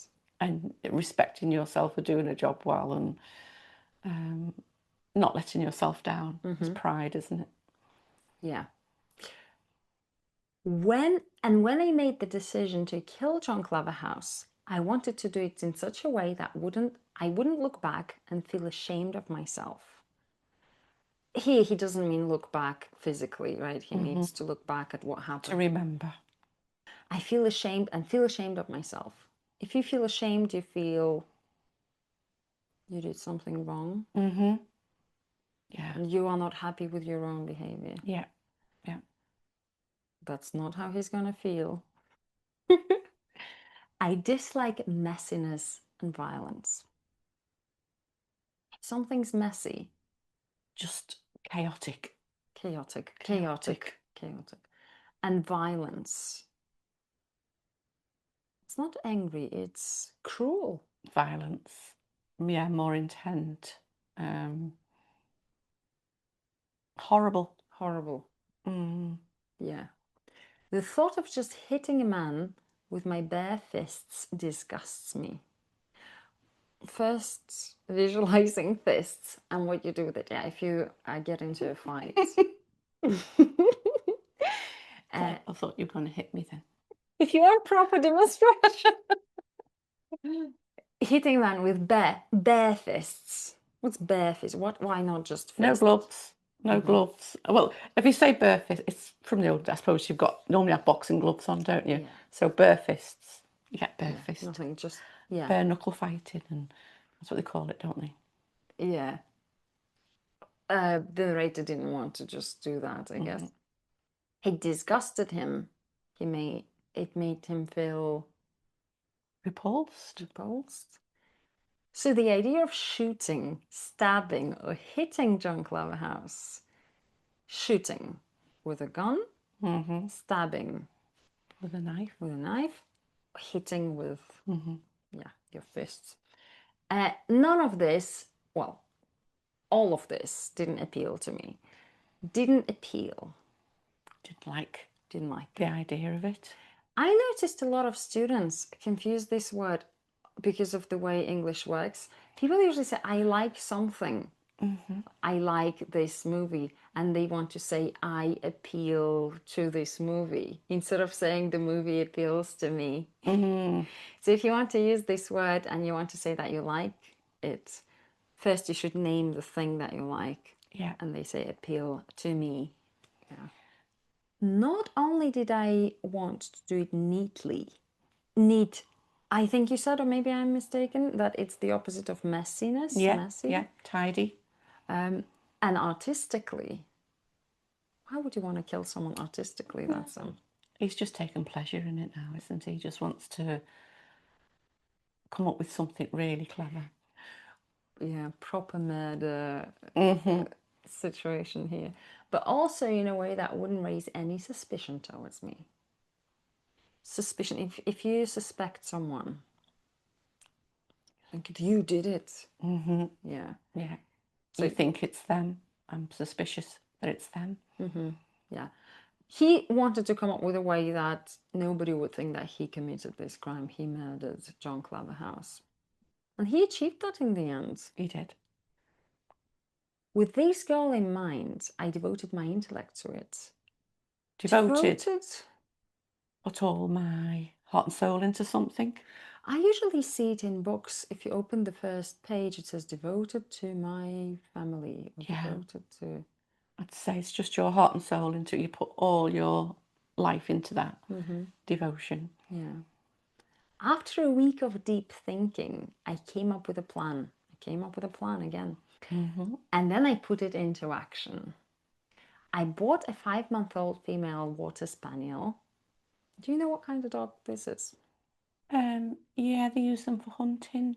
If the ducks are shot and they land in the lakes, I think they're the type of dog that goes out swimming for them and brings them back in the mouth. Yeah, They look cute. they're nice, aren't they? They've got special hair on them like that, so it helps them be more buoyant in the water. Yeah, they look. I meant to say earlier on, when we were talking about the deerhound, your students might know them as the dog that Hagrid had on Harry Potter. Did he? Mm-hmm. Hagrid dog. Hagrid dog. I know. He was a big dog. Yeah. Oh, no, it wasn't. I'm wrong. Ooh. Do you know what? I pictured him as a deerhound. No, that's Mastiff. Mastiff. Don't know why I thought Hagrid had a deerhound. Sorry, everybody, got that wrong. Oops. This one, it does look like the second dog that was it. Yeah, maybe that's what a cross between the two would look like. Yeah. Yeah. They are very big in size though. Yeah. Now, so I got this dog Sorry. and focus all my attention on training her. If anyone had been watching me, they would have thought that I was only teaching her one thing, retrieval. I know you have dogs. I've never had a dog myself. What is retrieval? You throw the ball or a stick, it brings it back. Do you need to train dogs to do that? Or is it something that comes naturally to them? Most dogs, it's just a natural thing. Just hour after hour, just throw the ball, bring it back, throw the ball, bring it back. They love it. My other dog doesn't. She won't bring anything back. They don't want to. No, you'd have to train her. Have you ever seen cats do that? Yes, I had a cat that used to do that. Oh, Yeah. isn't that sweet? Somehow with a dog it's expected, with a cat it's surprising. I used to get tin foil, roll it up into a little ball, you'd flick it, and she'd run off and bring it back and drop it. Oh, She was lovely. it's like cat, but it's also a dog. Yeah. I taught the dog named Bellona to retrieve sticks to fetch and bring them back. I threw into the water and to do so quickly and without playing with them. The objective was for her to stop at nothing. The objective. I don't really understand the difference between the objective, goal, I guess. Is it the The same? same, The same. same, yeah. And deliver the stick as fast as possible. I made a habit of running away, and she would chase me with the stick in her mouth until she caught me. She would chase me, Run after me. run after me. She was a smart dog and loved the game, and I was soon satisfied with her training. Satisfied, Happy. happy with her training. Okay, okay. After that, I took advantage of the first chance I got to give Bellona to John Claverhouse. I had a plan because I knew of a weakness he had and a secret vice. Vice is a very interesting one. I'm trying to think how to explain vice. Isn't it like a bad habit? A bad, not just a habit. It's a hard one to explain, isn't it? It is. Can you give some examples? Maybe an unhealthy obsession, maybe. What would be an example of a vice? Well, people say smoking. They say that's my vice is smoking, or drinking's my vice. It's. I suppose the word has changed in modern language now for a vice. It's just something that you really shouldn't be doing, and you do. You do. So, does that work make sense for that? Because he was catching trout in an illegal way. So he was doing something that he shouldn't have been doing. Yes. Let's find out examples of Yeah. vice just for examples of vices. These are undesirable and harmful habits. Examples include just, and here they didn't put actions, they just put. They're the 7 sins. Yes. Yeah. Other examples in modern day now, it's drinking, excessive drinking, drug use, gambling, procrastination. I wouldn't say that was a vice. It's just everybody does that. Putting off tasks until the last minute. Everyone I do is that all the sinful. time. Prostitution, robbery, drug addiction. Intellectual vices. Confirmation bias. How can that be a vice? It's just something, I'm sure people aren't even aware of that. No, no. Yeah, surprising. But there you go. If you do any of this, you should stop. Stop right now. John, or the narrator is coming after you. It's strange that he hasn't got a name. It's always just the narrator, isn't it? I was thinking about that. I thought it'd be nice to call him something. In shorter stories like this, I guess I don't mind it, but there are longer books. One that surprised me is Fight Club. The main guy doesn't have a name. At least in the book, he doesn't. Never realised that. I know, surprising. We'll have to keep saying the narrator. It's the one rule of Fight Club. I know what it means, but I don't know word for word. Never, don't talk about, don't. I think it was don't talk about it. You never talk about it. Something like that. Oops, I think we just have. Yeah, we've just broke the rule. He was regularly and persistently guilty of this vice. Persistently. If you do something, if you're persistent, just carry on, carry on, carry on. Do it again and again. Yeah. No, wait, you did it better. When he said, I'm giving you the end of the rope with the dog, and you go, no, you don't mean it? But I don't really, but I do. I handed him the end of the rope. Gave. He had a big grin on his face. Grin, I also find this word a little bit confusing because I see two different meanings. One of them is a positive thing, you just smile and people can see all your teeth, like you're really grinning. But also, I can see an evil smile. You're like, huh, something. Mm, I wouldn't say in my mind. I wouldn't think grin was a an evil.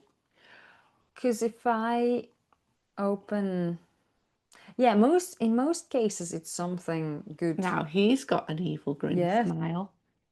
his mom looks a bit suspicious too. Mm, That's why I say that. Maybe yeah. it's a bit not just not always not 100% positive. Maybe there's a bit of uh-huh. He didn't mean it though, clever No, hands. no. I thought maybe you didn't like me, he explained, trying to hold back his laughter. If you hold back something,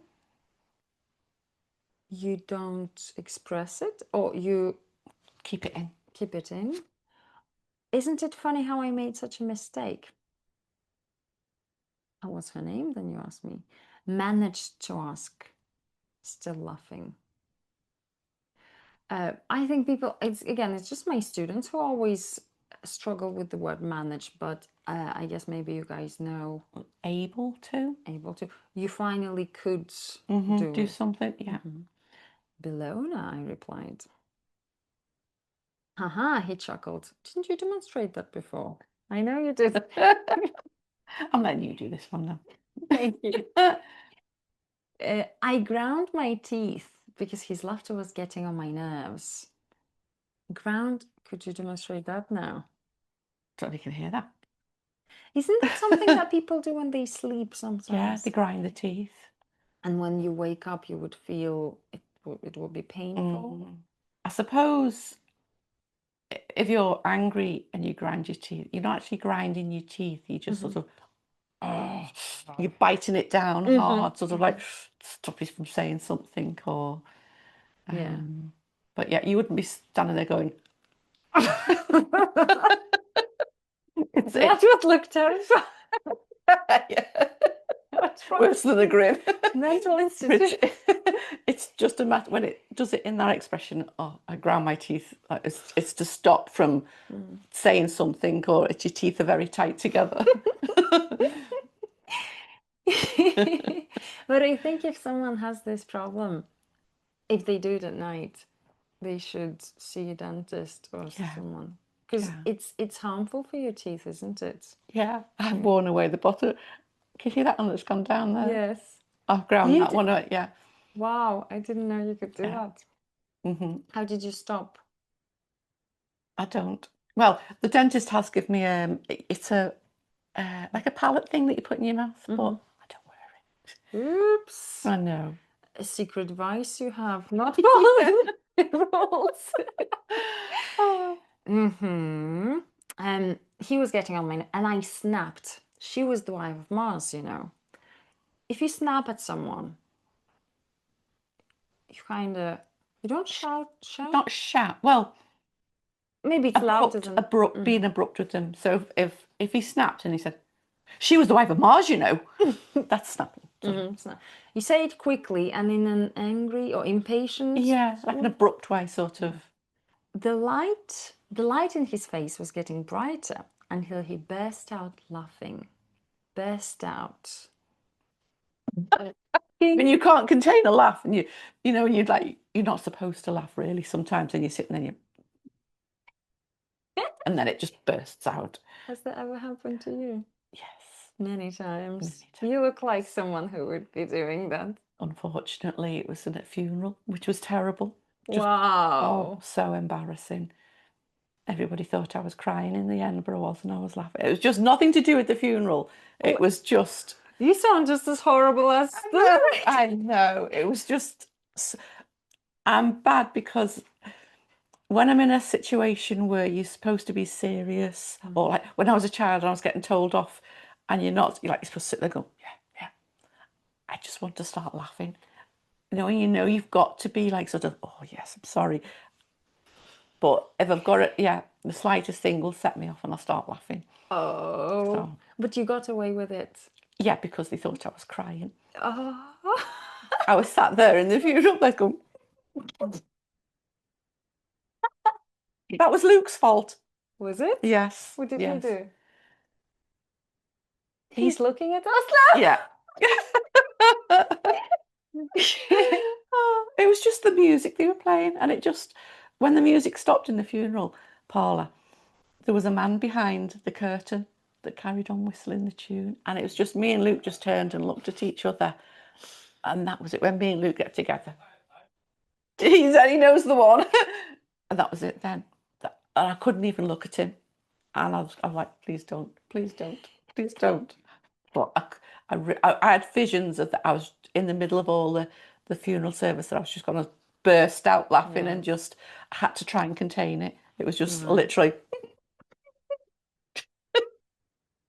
And my poor brother was sat next to me and he was like, oh. I can't even imagine how that felt. It's funny but embarrassing. I was really frightened in case I started laughing too loud. I just really, it wasn't out of disrespect. Yeah. It was just one of those times when I had just tickled me. Yeah. Just, oh. Well, okay, wait, another question. It says here burst out laughing. Is there any other way you could burst out doing something else, crying? Yes, Yeah. yes, yeah. I Like suppose, all of a sudden you yeah. start. So if you're holding something in, like thinking, and then next thing it just, yeah, Right. yeah. So That was my other dog. I guess she's a widow now. If a person's a widow, the husband dies or the partner dies. the partner. Wait, shouldn't it be different words for men and women? What I'm No. saying is, no? Well, a woman's a widow, a man's a widower. That's the thing. But Mars was. Oh, I'm sorry. We're talking about the female dog. I'm just being stupid. Hang on. Yeah, no, Yeah, she's a widow. he's a widow. Yes. Don't know. I'm just thinking about Mars, and I'm thinking, yeah, Yeah, it I'm should just be being him. stupid. Yeah. He continued laughing as I quickly walked away over the hill. A week passed by, and on Saturday evening, I asked him, "You're leaving Monday, right?" He nodded his head. Can you demonstrate nodding your head? And what would be And smiled. the opposite of nodding? Okay, you shake your head. You know that in some countries it's the other way around. That's yes. Mm-hmm. Oh, that'd be confusing. It is. I can't. Yeah, it's. I heard it in Bulgaria, if I'm not mistaken, and Oh it's. no. Yeah, you would say no. You end up going in circles. I heard another one. They call it. It. I don't think it's an official word for this, but Indian people do it. I watched some videos like head wobble. Mm-hmm. What do you think that means? You just go like this. Is that? I don't know. Is Is that? I don't know.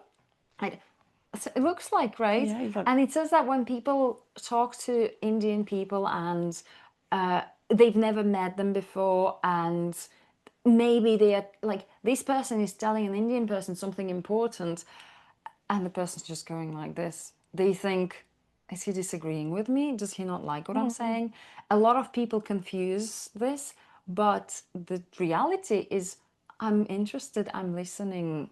Ah, It's a positive feeling, I never knew. emotion. Do you know what? I've seen them do it, but I never knew what that meant. It was I just thought, I don't know. Yeah. Don't know what I thought it I've was. seen some videos in the market when maybe you buy something from them or you're just talking like small talk and they go, see, Yeah. different things mean different, yeah, different gestures here. Then you won't have another chance to catch those trout you love so much, I said with a hint of sarcasm. A hint. A tiny, tiny little bit. Bit. What is sarcasm? When you're being funny with saying something funny, but it means um, that you're not being funny. It's a hard one for me to explain that one. Yeah? You're not being very nice, really. It's sort of a way of getting at somebody without being honest. It's sort of like you say, like, say your hair was a mess now, and I go, "Oh, your hair's lovely, isn't it?"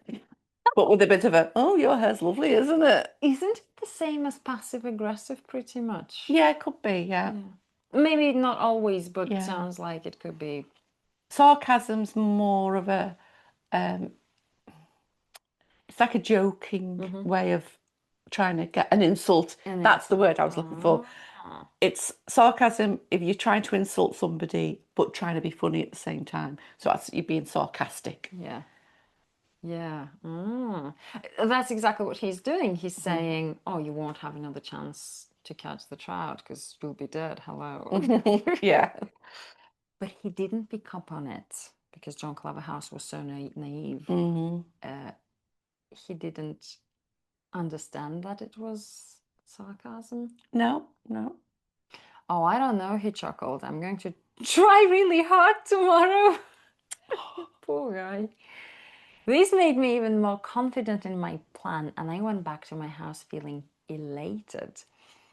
Elated. More than happy. More than happy. Very uplifted. Looking forward to everything. You're elated. Yeah. It sounds also a bit like better than excited. happy. Yeah, Better yeah. than happy. An excited happiness. That's a good. Yeah. Yeah. That's why if you want to not use happy about the way you feel all the time, you're super happy, maybe it's a good way to, it's a good synonym to use. The next morning I saw him pass by with a dip net and a bag. A dip net. It's a dip net is, I think, it's like I've seen fishermen using it. It's sort of like a long bag that's made out of net that they drop into the water, and they put the fish into it when they've caught the fish, and they just leave it in the water. This is similar to what Luke's going to be using for pool cleaning. I imagine. So. Yeah. It's just like I mean, when you're a child, I don't know if you had them. You catch butterflies. Yeah, the long one, bit on a long stick with a tiny little net on the end, and you'd catch little fish or tadpoles. But it's just a big version of that. Okay, it sounds like fun. I went fishing once and I didn't like it. I like the fishing. You're sitting there and enjoying it, but I didn't want to catch a fish.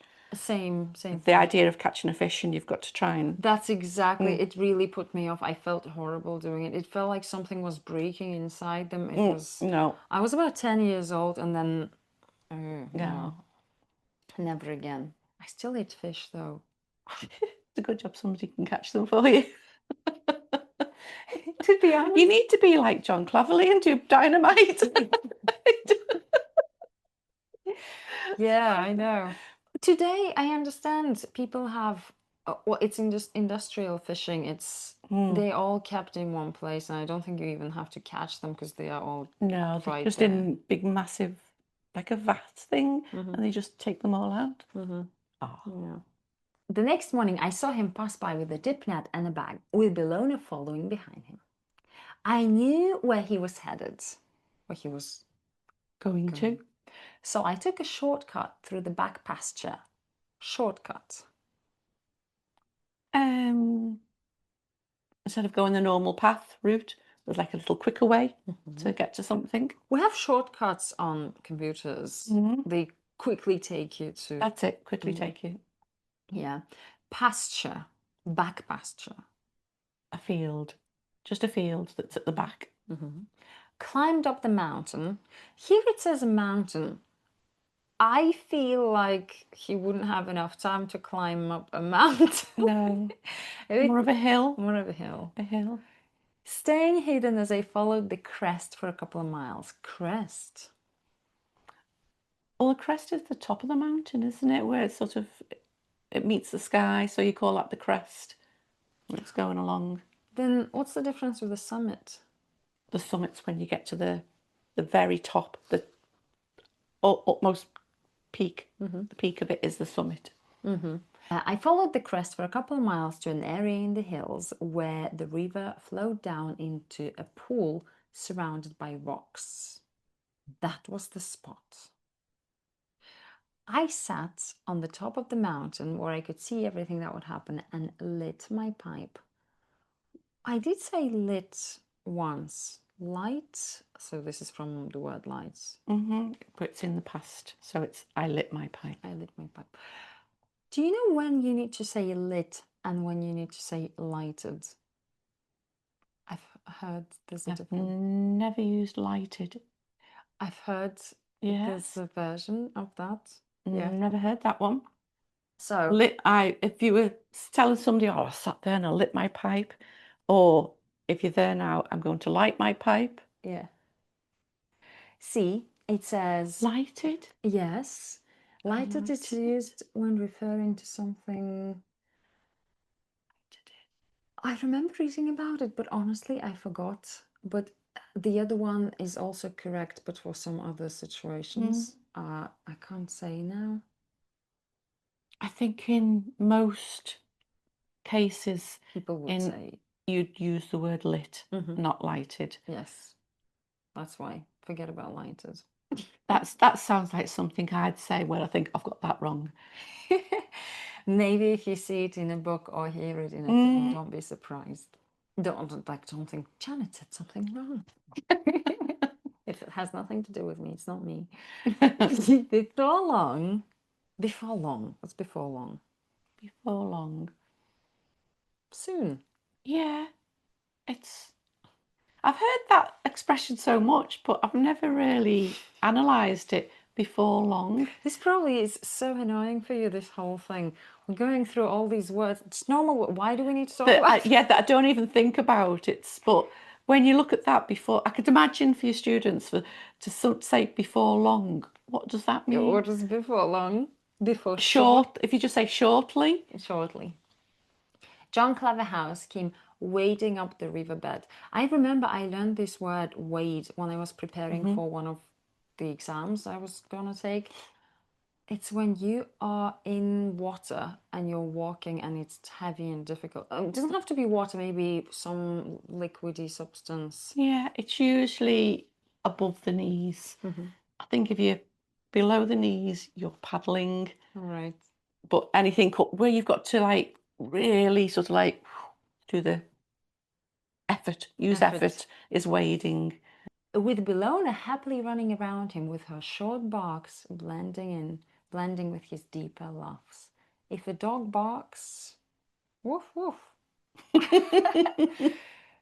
I find it always interesting how animal sounds are so different in different languages. In Russian, woof woof is gav gav. That's Guff the guff. way dogs bark. Yes. That's strange. I know. Guff guff. To be honest, if you hear a dog and you try to associate with gav gav, you will hear it in the way they do it. It's just Some do woof. woof. They all make different noise. Like I say, I can imagine a dog going guff guff guff. But you get the ones that woof, Yes. that are big woof. Yeah. Sorry. If your native language is different from ours, let us know in the comments what your word is. And if you have a little dog like mine, they don't woof or guff, they yap. Yap. It's like yap, yap, yap, yap. I don't think we have a word for that in English. No. I'm not sure. I just can't think. Maybe because I never had dogs. When they reached the pool, we remember John Claverhouse and the dog, Bellona, they are going to the river to catch some trout. When they reached the pool, he dropped the dip net and bag and took out what looked like a large fat candle from his pocket. It looked like a candle. You use candles For life. for light. Well, I guess you know that. I knew it was actually a stick of dynamite, as that was his method for catching trout.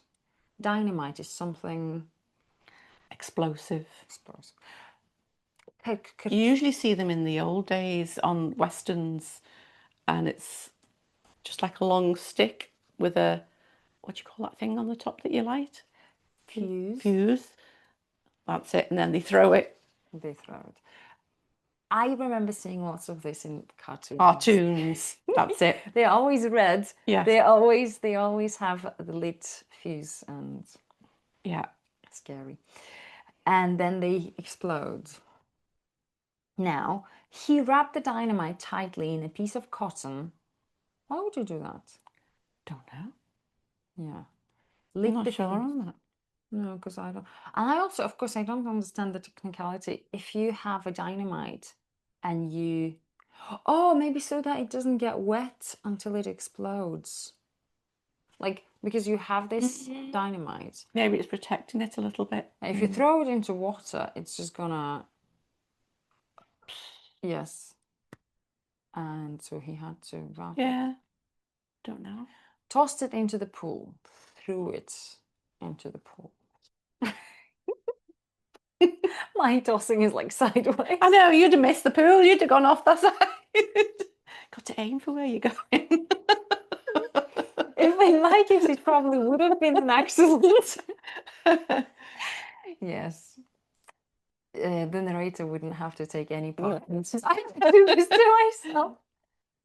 You've probably blown the narrator. Thrown it that way. Story ended in a completely different way. You wouldn't expect that. In a split second, Bellona jumped into the pool after the stick of giant, after the dynamite. Never had it called that. Yeah. In a split second. Faster than a second. Absolutely. Quick. Yeah. As quick as quick can be. I was ecstatic. Ecstatic. Super happy. So how is ecstatic different from elated? I think ecstatic's more of an excited, happy, isn't it? A more satisfying happiness because you're in ecstasy. It's sort of like, oh, this is the best thing ever. So, Claverhouse shouted at her, but to no avail. ChatGPT gave me the option of, it rewrote it as to no avail, but that sounds kind of old-fashioned. What would you say in real life if you were telling me this story? oh, let's see. It's a waste of time. But I shouted at her, but it was no use.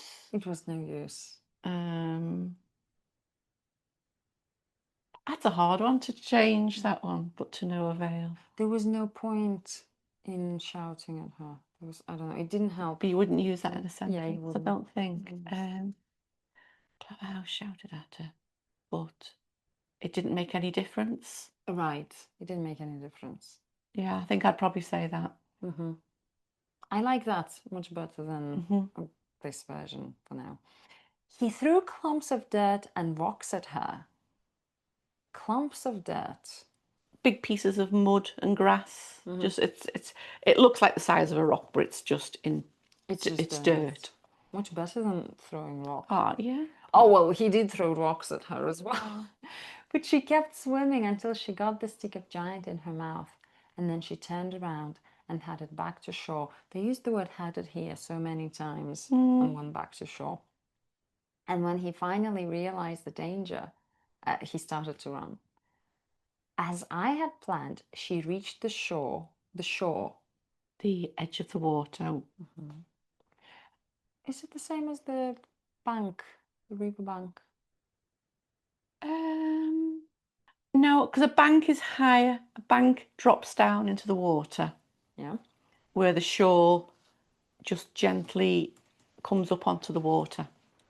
Good, very good explanation. Yeah, if we look at different pictures, look at that one there.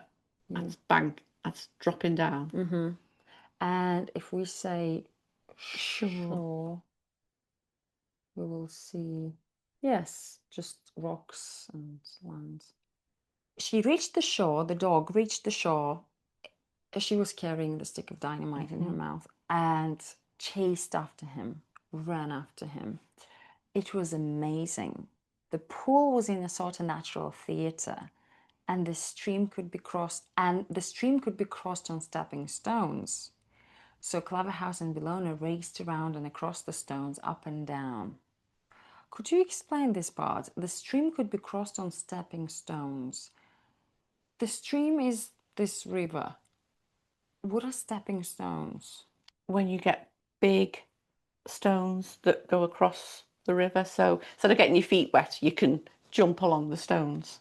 So they're stepping stones. So they raced around and across the stones, up and down. I couldn't believe such an ungainly man could run so fast. Ungainly.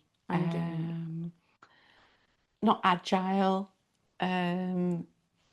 big, clumpy, Heavy? heavy. Heavy. Yeah, heavy. He could, yeah. I couldn't believe that he could run so fast, but he did, with Bellona hot on his heels and gaining, Catching up. catching up. And then, just as she caught up with him in full strides. When you walk, you have your legs are doing that. So when they're at the when they're at the furthest, that's the stride. Yes. So that's full stride. Full stride. I like that. She was about to nip at his knee. What, did she want to bite his knee? Mm-hmm. But she had the stick of dynamite. Yeah. It's confusing. Yeah. Yeah. She was about to nip at his knee. Maybe trying to give it nip, sort of, I don't know. Mm-hmm. But Yeah. Maybe ChatGPT confused it all. yeah. There was a sudden flash, a burst of smoke, a tremendous explosion. A flash. That's light. A burst of smoke. We said earlier, I burst out crying, I burst out laughing. Mm-hmm. So the smoke's the same. Mm-hmm. A tremendous explosion. A really big Really, yes. explosion. And where man and dog had been just a moment before, there was nothing but a big hole in the ground. Yeah, sad, isn't it? Mm-hmm. Death by accident while participating in illegal fishing. Now, it's true, though, he was fishing illegally. I don't think he deserved to die for No, that. no. Maybe this narrator was just some kind of police officer. Yeah. Decided to punish him. That was the verdict of the coroner's jury. What does this mean? This looks like a very legal Okay. phrase. So the verdict is the conclusion, what they decided had happened. A coroner is somebody that decides, like a judge, but it's specifically for how somebody has died. Right. Find out what was the cause of the death, what happened. So, and the jury is the people, like in a normal court where you've got different people. So the coroner's jury. So coroner is all to do with people dying. Dying. It sounds a bit like a detective, but I understand it's not the same Yeah, thing. yeah, but on a judge level, same as a Oh, judge. right. Yeah, because the detective also wants to find the murderer or the, yeah. Yeah, that doesn't, the coroner has nothing to do with that at all. It's just how the person died. Was it illegal? Was it an accident? Or was it murder or whatever? Yeah. As we understand from this, no one suspected the narrator and he just got away with it. And that's why I'm proud of how neatly and artfully I got rid of John Cleverhouse. We already discussed neatly and artfully I got rid of John Cleverhouse. There was no mess, no brutality, nothing to be ashamed of in the whole incident. Brutality. Just sheer violence, brutality, isn't it? Incident. What's the difference here? What's the difference between accident and incident? What's incident? An accident, sorry, is something that has happened that shouldn't happen. So you, like say, you literally have an accident, you fall, or you've been in a car crash. An incident is just an occasion that's happened. Two people were arguing. That was the incident that set off something. Or does that sound? Yeah. It doesn't have to be an accident. It doesn't have to No, involve. it's just something that's happened is an incident. Should we just say event? Event, Yeah. yes, yes. He's saying, the narrator's saying, in the whole incident, in the whole event of killing John Cleverhouse, there was no mess, no brutality. And I'm sure you'll agree, guys, he's saying, his infernal laughter no longer echoes through the hills. Infernal? I don't know. Don't know what infernal is. I'm glad I caught you. Yeah, no idea on that. Eternal, I can hear it. And infernal is to do with flames. That's a good guess. Let's have a look. Meaning. But I wouldn't know of it. Infernal laugh. Irritating or tiresome. Or related to the hell or underworld. That's what I'd have put it in, to do with hell. Hell. But I wouldn't have used it in that, an infernal laugh. Not in that context at all. That's why I thought it meant something else. Yes.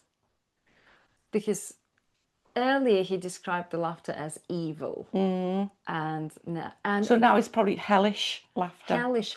And remember earlier, even before that, he said something like haunted, like spirits. Yeah. That was his He just thinks that John Cleverhouse is just evil itself, isn't it? Yeah. His infernal laughter no longer echoes through the hills, and his fat moon face no longer bothers me. My days are now peaceful, and my nights are filled with deep sleep. That's it.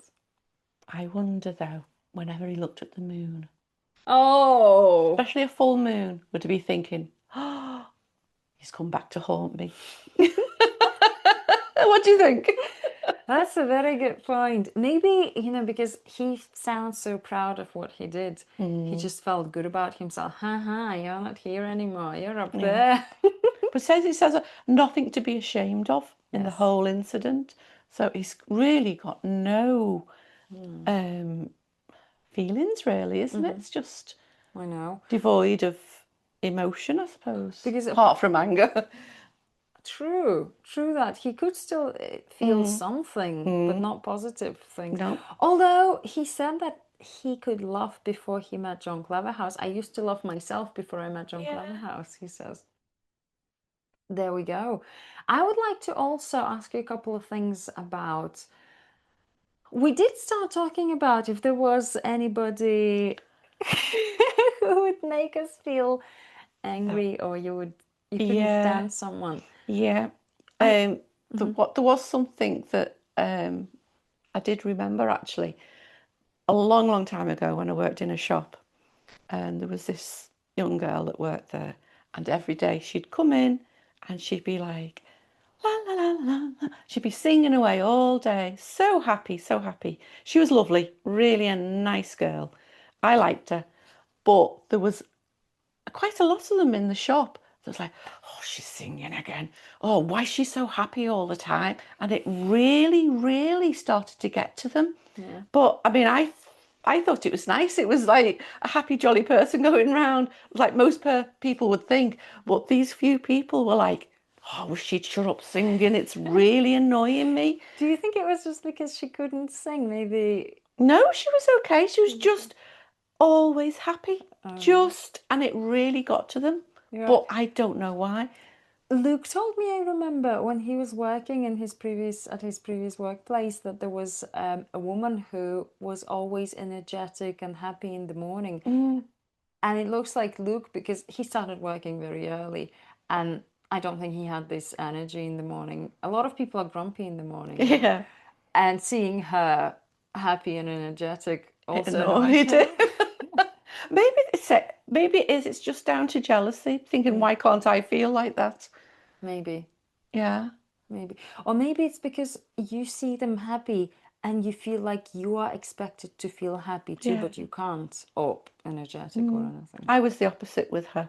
When she came in happy and full of life and singing, it made me feel happy. I didn't, but some people it does really get to for some reason.